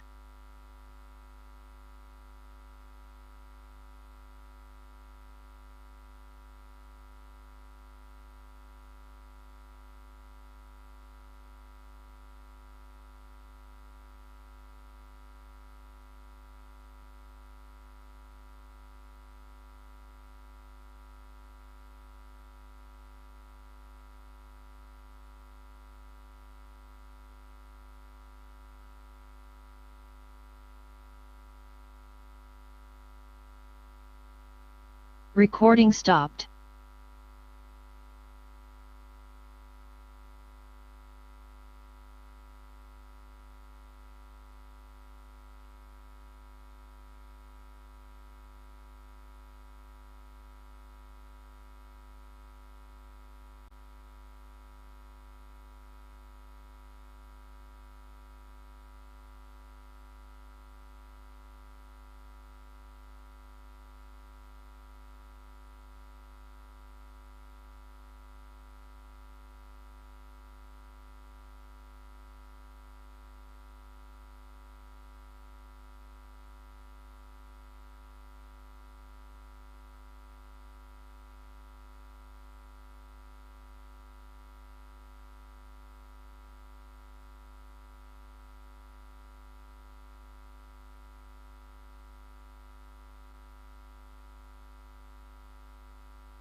Recording in progress.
Recording stopped.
Recording in progress.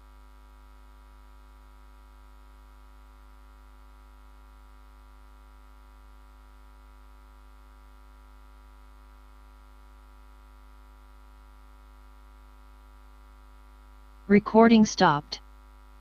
Rifki atau siapa nih?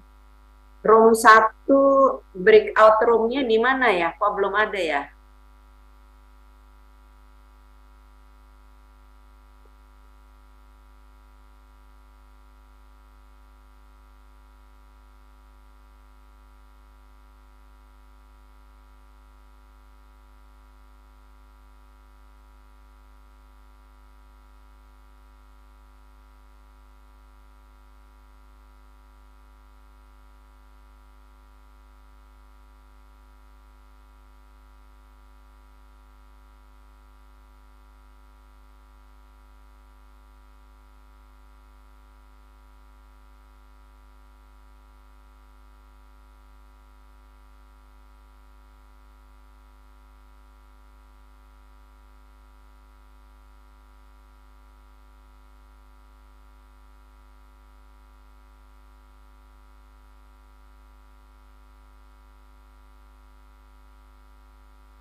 Assalamualaikum.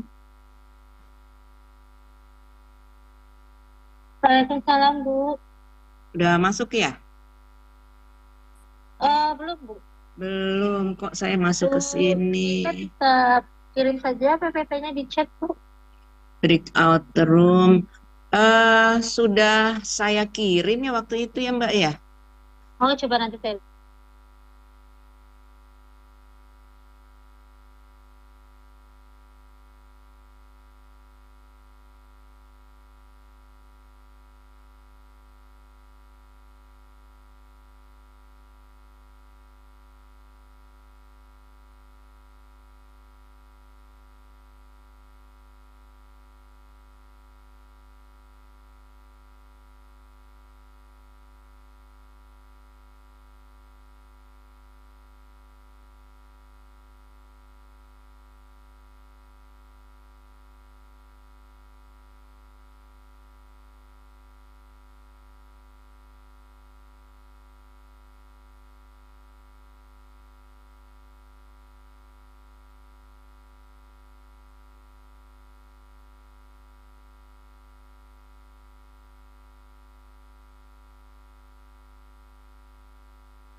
Cek, ya, dicoba.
as you just finished gathering to Yogyakarta, I want to extend my sense hopes for a highly productive and successful conference there.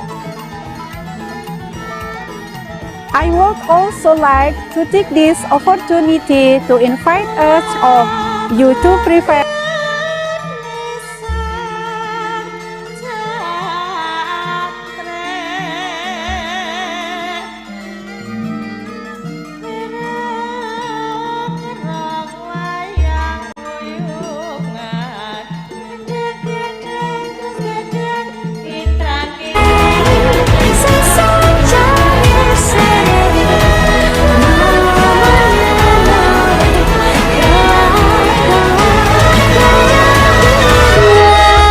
Unforgettable INNODEL 2022 Bali. And now, welcome to Yogyakarta.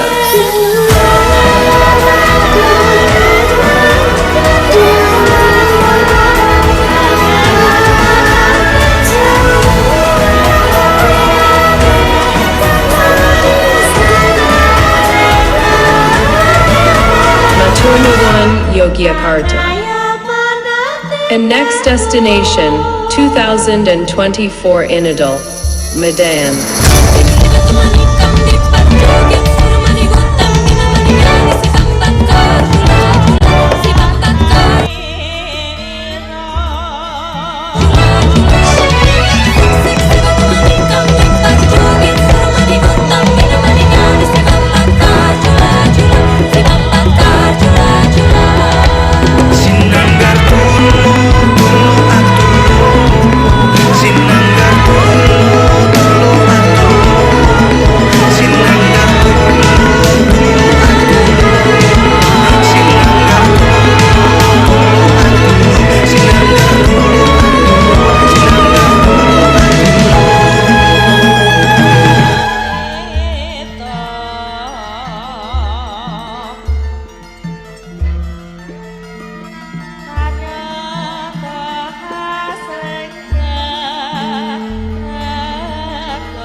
Assalamualaikum warahmatullahi wabarakatuh.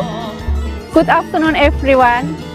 I am Yusrafidin MPD, the Director of UT Medan Regional Office.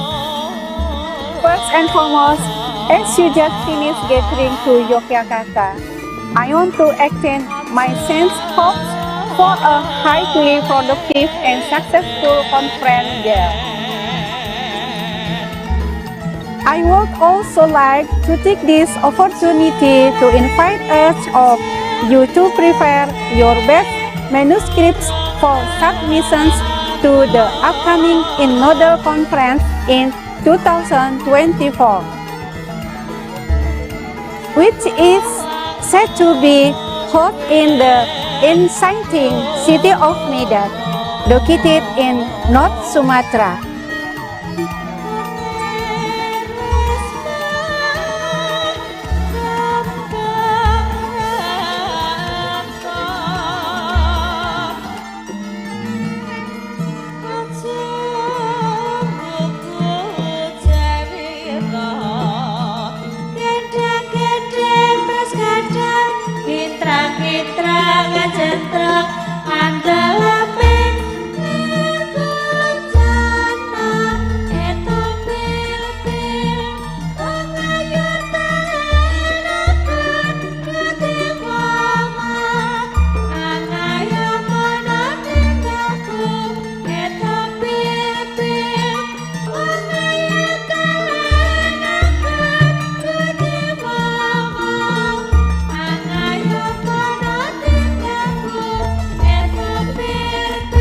Assalamualaikum warahmatullahi wabarakatuh.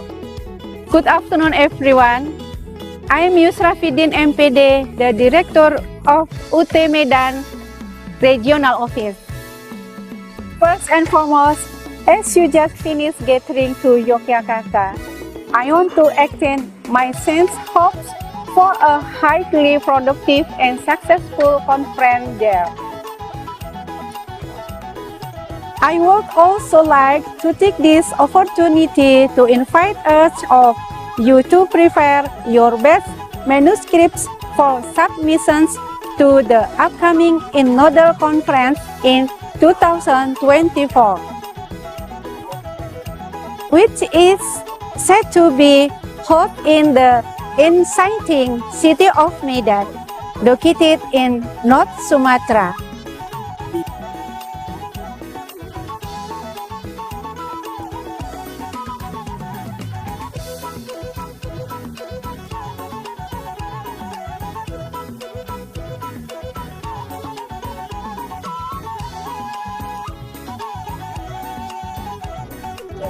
I look forward to meeting you at the next INNODEL conference in 2024, held in the delightful city of Medan.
Ladies and gentlemen, the closing ceremony is about to start.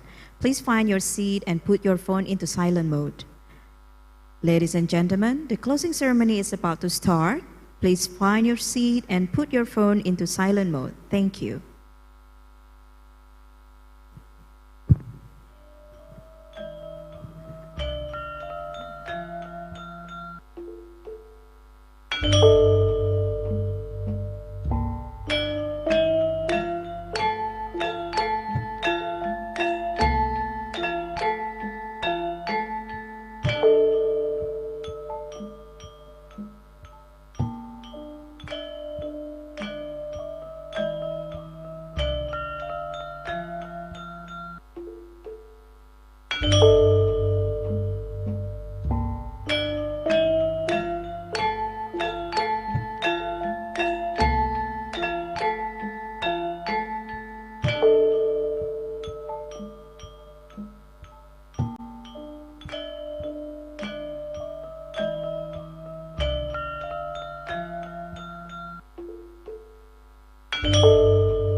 Good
afternoon, ladies and gentlemen. We are delighted to have you back at INNODEL 2023. It's very nice to see you all in this ballroom again, and we hope you have been enjoying yourself so far at the conference. And of course, I hope you have had a successful presentations. We have now arrived at our next agenda for conference reflection and forward. For that, I would like to invite to the podium Professor Daryono, SH.MA, PhD.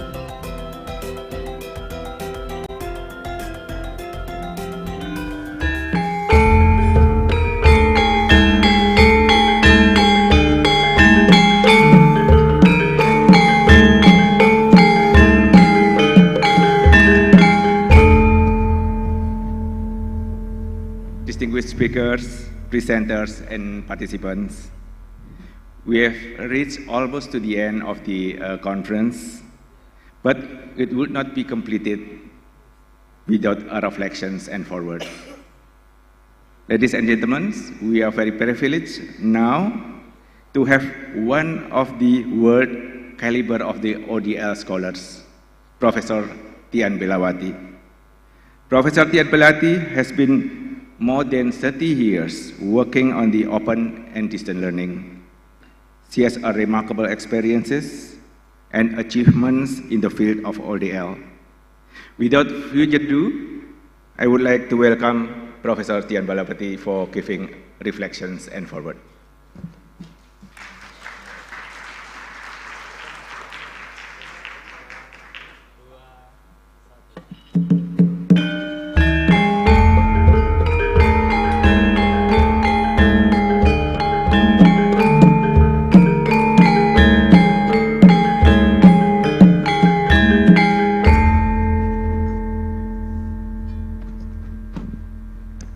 Assalamualaikum warahmatullahi wabarakatuh. Dear friends and colleagues, good afternoon everyone. I'm very honored to be invited to reflect on our conference. It has been such a good meeting for many expert professors and people who are passionate about education and technology in education. Within these past 2 days, we have been talking about the most emerging technologies that have also been the most discussed topic lately. There is no education conferences lately where artificial intelligence, or more specifically generative AI, is not being addressed, debated, investigated, and promoted. ChatGPT and the likes have made AI familiar to non-technical people like me. And ChatGPT has made us realize that there are many applications that we use on daily basis that are actually AI-assisted or AI-based applications. Indeed, I think I'm not exaggerating if I say that 2023 is the year of ChatGPT. I would like to recall to the statement of Professor Kinshuk that struck us all this morning. He stated that everything else happens in the lecture but learning. If we are being honest, I think we tend to agree with his statement. We tend to be busy delivering the content without paying too much attention to what our students think and maybe what they do with what we deliver. Fortunately, we now have many tools to help us teach better, engage our students better, personalize learning better, and in turn help our students achieve their highest potentials. That, however, if we know how to use the tools properly, and that is the keyword, use it properly. Artificial intelligence and generative AI is one technology that have become disruptive force in many aspects of our lives, and education, of course, is no exception. Incorporating AI into educational settings has made enormous advances in recent years, providing several advantages for modern education and facilitating the development of the 21st century skills and competencies. Yesterday, Pak Irving Hutagalung and Prof. Maria Rodrigo have provided us with ample examples about how AI can help personalize learning, design interactive learning experiences, enhance accessibility of education to individuals with disabilities, and automate administrative tasks. With AI-assisted design, Prof. Vanessa Pasdane and Prof. Daryono showcased how AI can be used to enhance student learning experiences through micro-learning and intelligent tutoring systems. AI can help us, as teachers, focus more on teaching and less on paper works. Pak Yunandha and Pak Rayi have also shared their experiences in building an educational environment and ecosystem utilizing AI. In the words of Pak Irving Hutagalung, AI can reinvent education, and that is by maximizing the value of our data, exploring ways to accelerate learning, identifying opportunities to improve efficiency, and empowering faculty and staff. And if I may add, also by empowering our students. From the keynote speakers, we also learned that we need some sort of skills to be able to take advantage of generative AI. The speeches, I believe, emphasize the importance of pedagogy and how to use AI and generative AI for helping us as educators design the learning experience to be more engaging, facilitating, and rewarding for our students. We, as educators, need to educate ourselves first in how to best use generative AI as our tools and not as our driver in designing and facilitating students' learning journey.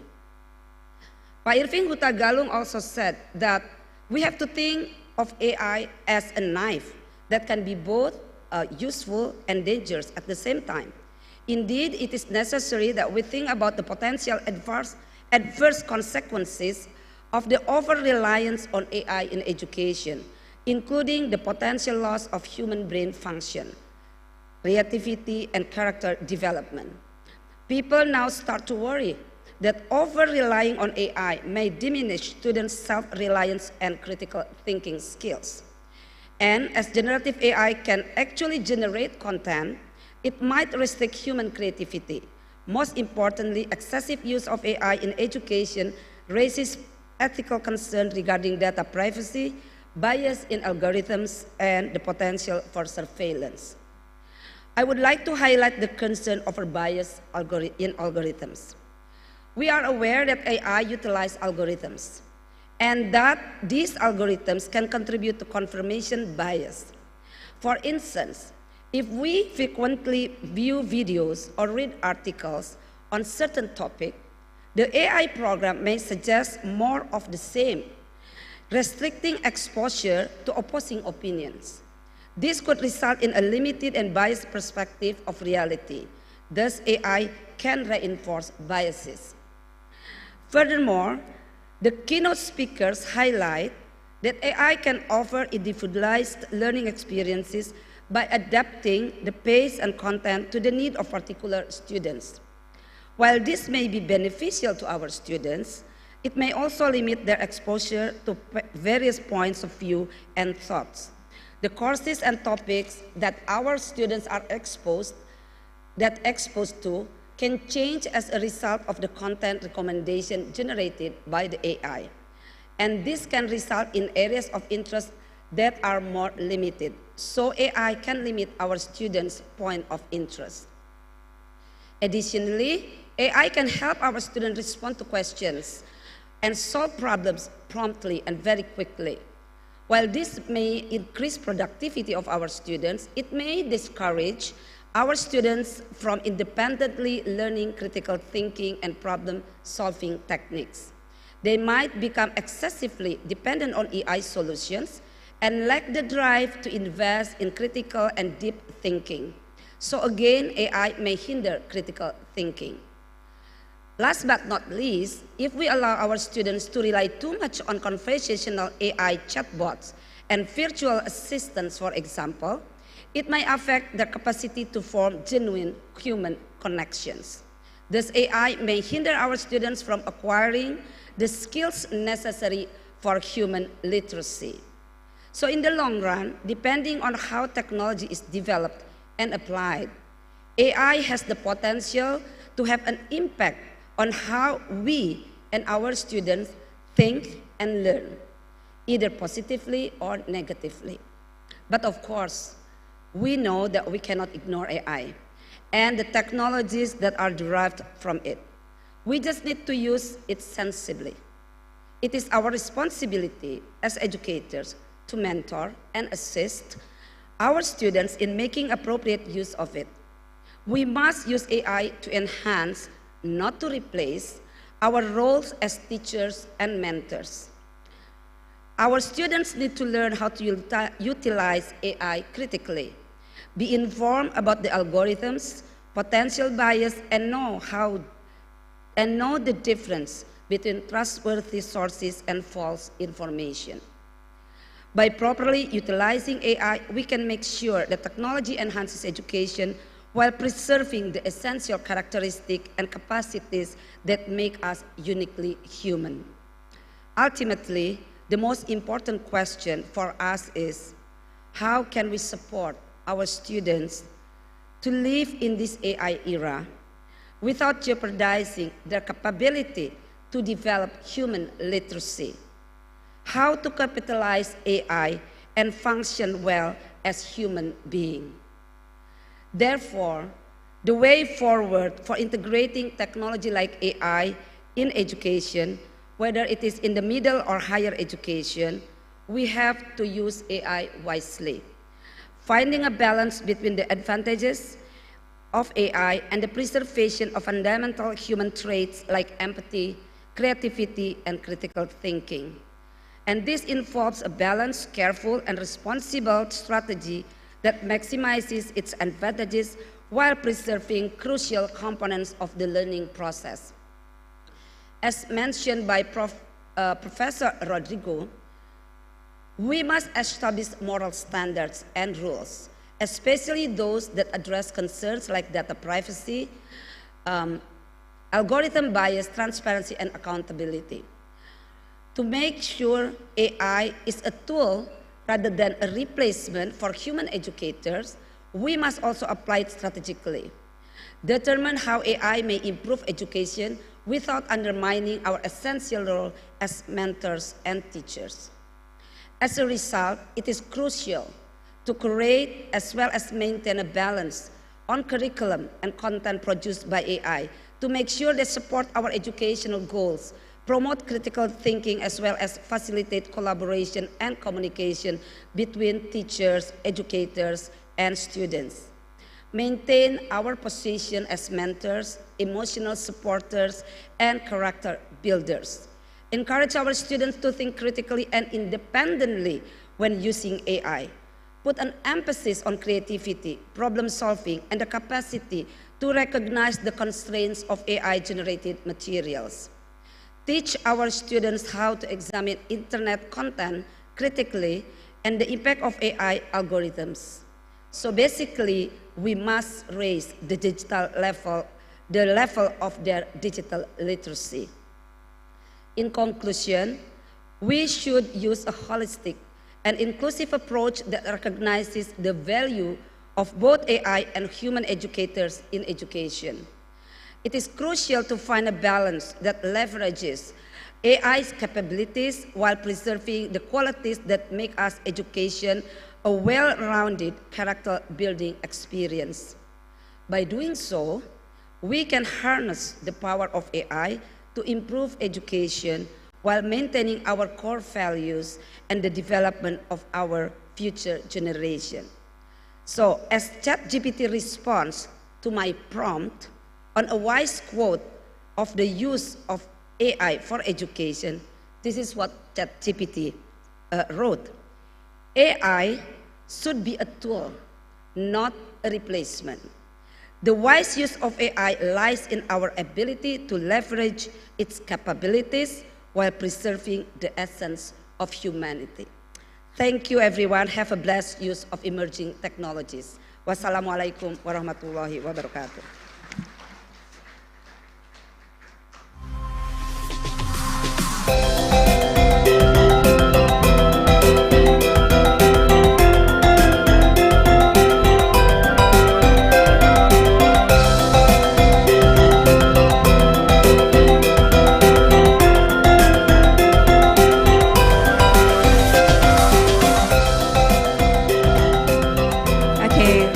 Ladies and gentlemen, we have arrived.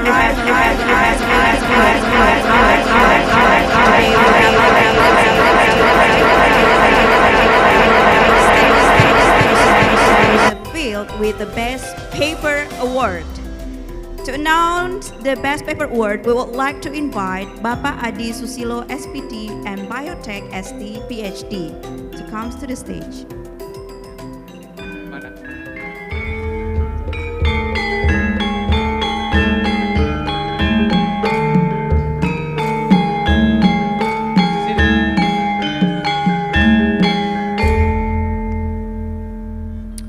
Dear ladies and gentlemen, we are pleased to announce the winners of the INNODEL 2023 Best Paper Award. 4 research papers were selected for this award. All papers submitted in INNODEL 2023 were considered for the award. An evaluation committee considered the originality and significance of the papers in determining the winners. So, ready? The 4th prize winner is Heri Kurniawan with the title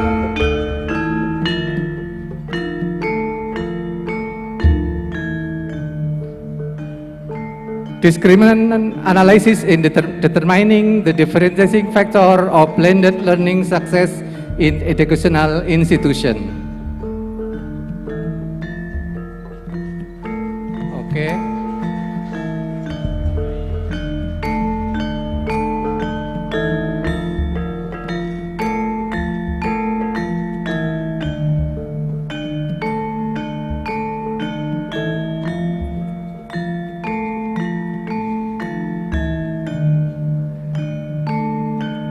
The 3rd prize winner is Faisal Ahmad Adi Masbukin with the paper assessing the implementation of project-based learning, Universitas Terbuka Chemistry Education Student Perspective.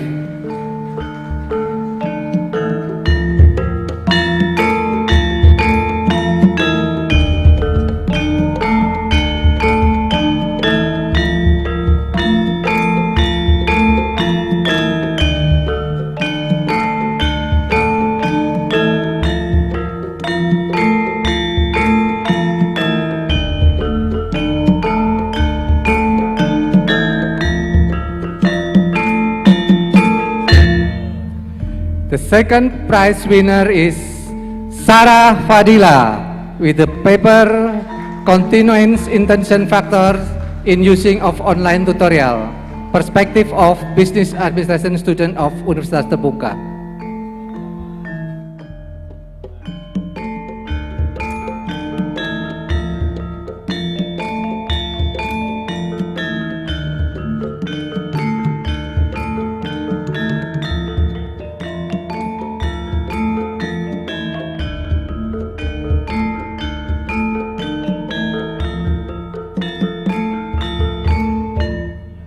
first prize paper is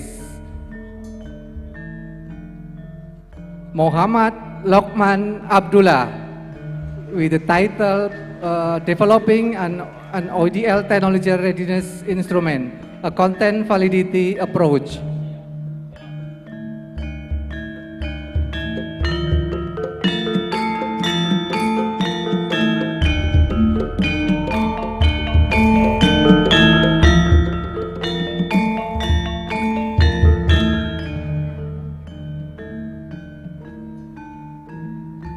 Congratulations to all the winner, and to present the certificate, we would like to invite the Vice Rector for Research, Innovation and Partnership, the Head of Research and Community Services, and INNODEL Conference Chair.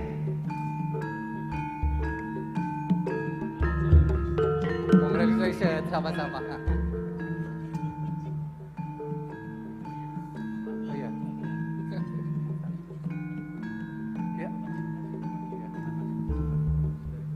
Sana.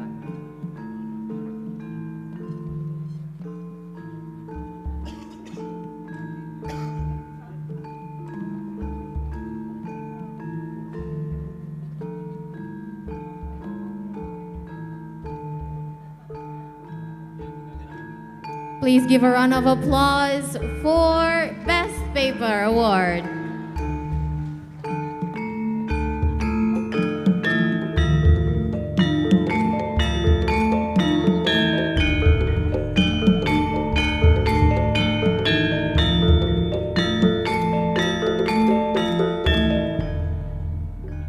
Another round of applause for our winner.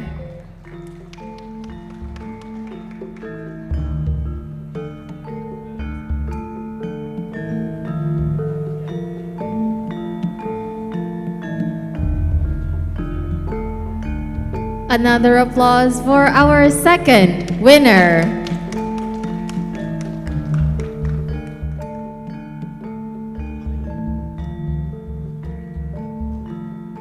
Now a round of applause to our first winner of Best Paper Award.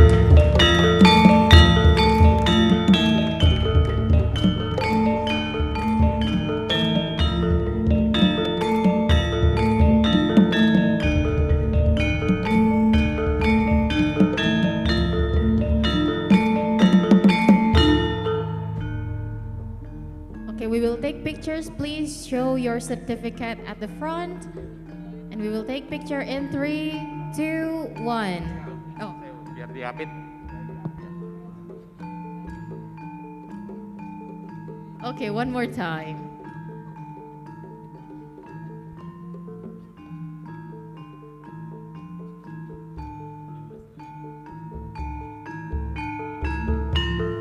In 3, 2, 1. Another one. 3, 2, 1. Great. Congratulations to all of our winners. To Bapak Rahmat, please to Bapak Rahmat, please remain on the stage.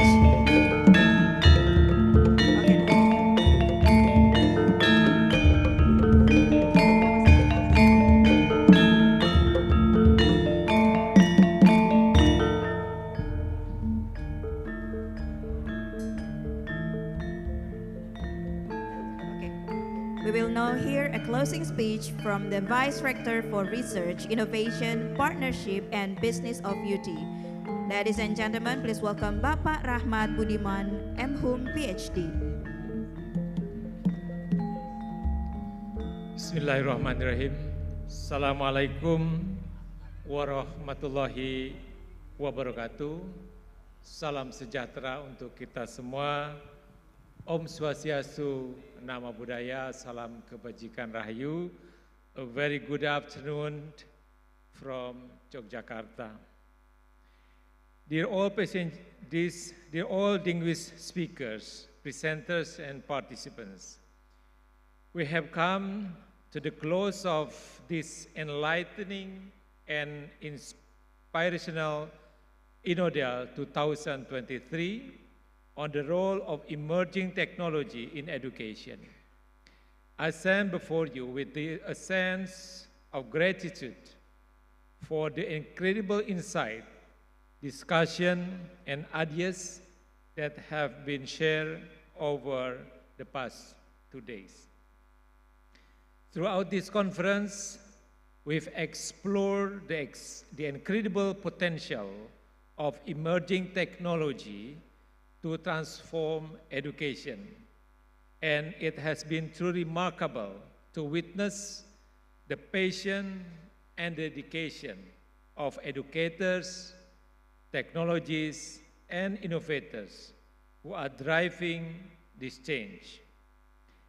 We have delved into how artificial intelligence, virtual reality, augmented reality, and various other digital tools that can be harnessed to enhance learning experiences, engage students, and break down barriers to education.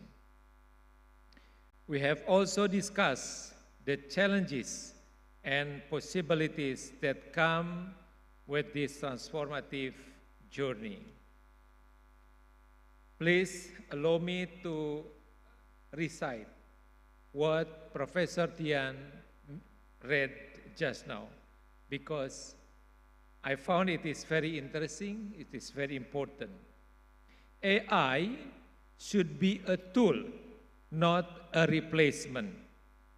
The wise use of AI lies in our ability to leverage its capabilities while preserving the essence of humanity. Once again, I thank you for your participation, sharing, and discussion during the conference. I do believe that we learned and we gained many new experiences during the conference. I would like to thank the committee members who have organized this conference. Bapak Ibu luar biasa hebat. I also would like to thank our sponsors, Gramedia Printing, Bank BTN, Bank BRI, Bank Mandiri, Telkom Indonesia, Microsoft, Huawei, and Ion Reality. I do believe that all of you are still wanting and anxious about INNODEL for the next year, 2024. I announce for the 2024 INNODEL is in our video.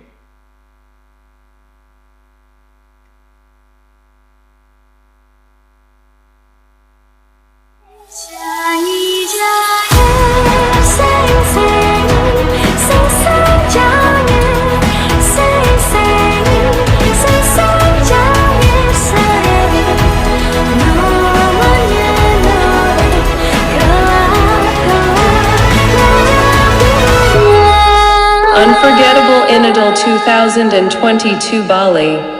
And now, welcome to Yogyakarta.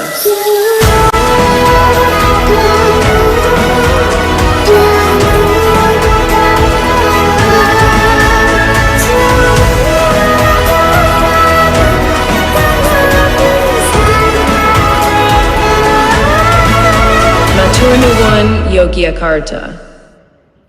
And next destination, 2024 INNODEL, Medan.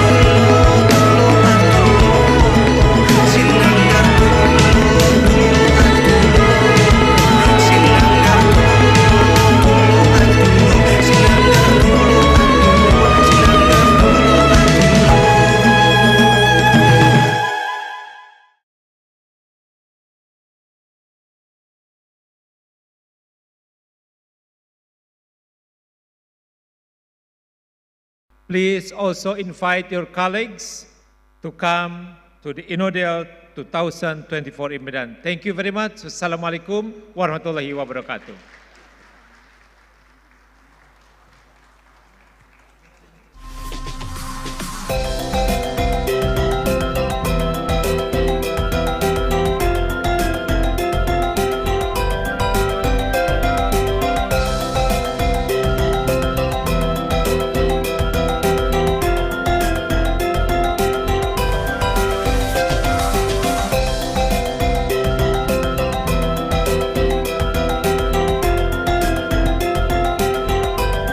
So Astri, 2024, next year, we're going to Medan! Yay! Okay.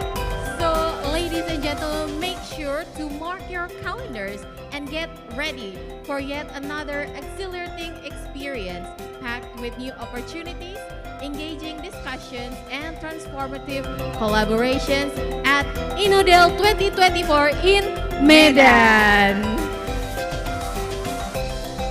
Ladies and gentlemen, it has been an incredible journey of innovation and collaboration over the past 2 days here at INNODEL 2023.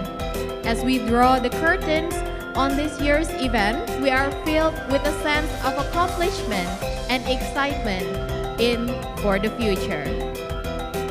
Before we move further, let us take a moment to express our sincere gratitude to everyone who made this event possible. A special thanks to our sponsors, partners, and our college for their invaluable support and dedication.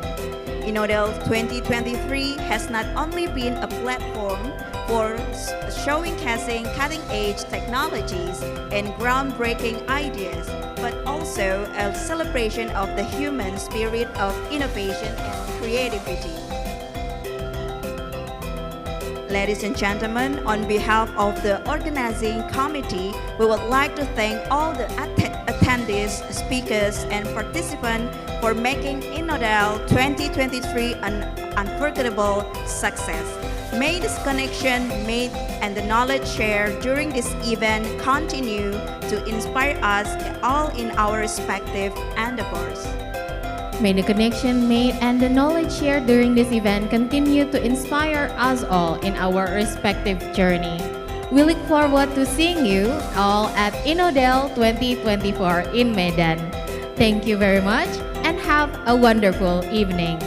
Wabillahi taufiq wal hidayah. Wassalamualaikum warahmatullahi wabarakatuh.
Ladies and gentlemen, we are going to have our gala dinner. The buffet will be open at 6:30 and we will start our gala dinner at 7:30. Once again, ladies and gentlemen, we will have our gala dinner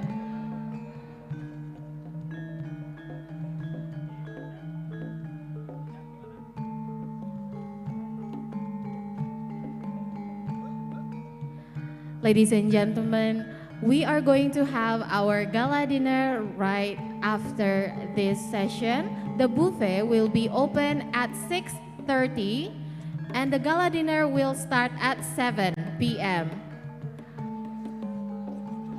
Once again, the buffet will be open at 6:30 and we will start our gala dinner at 7 p.m. We will wait for you here at 6:30 and we will start our gala dinner at 7 p.m. Thank you and we will see you at gala dinner.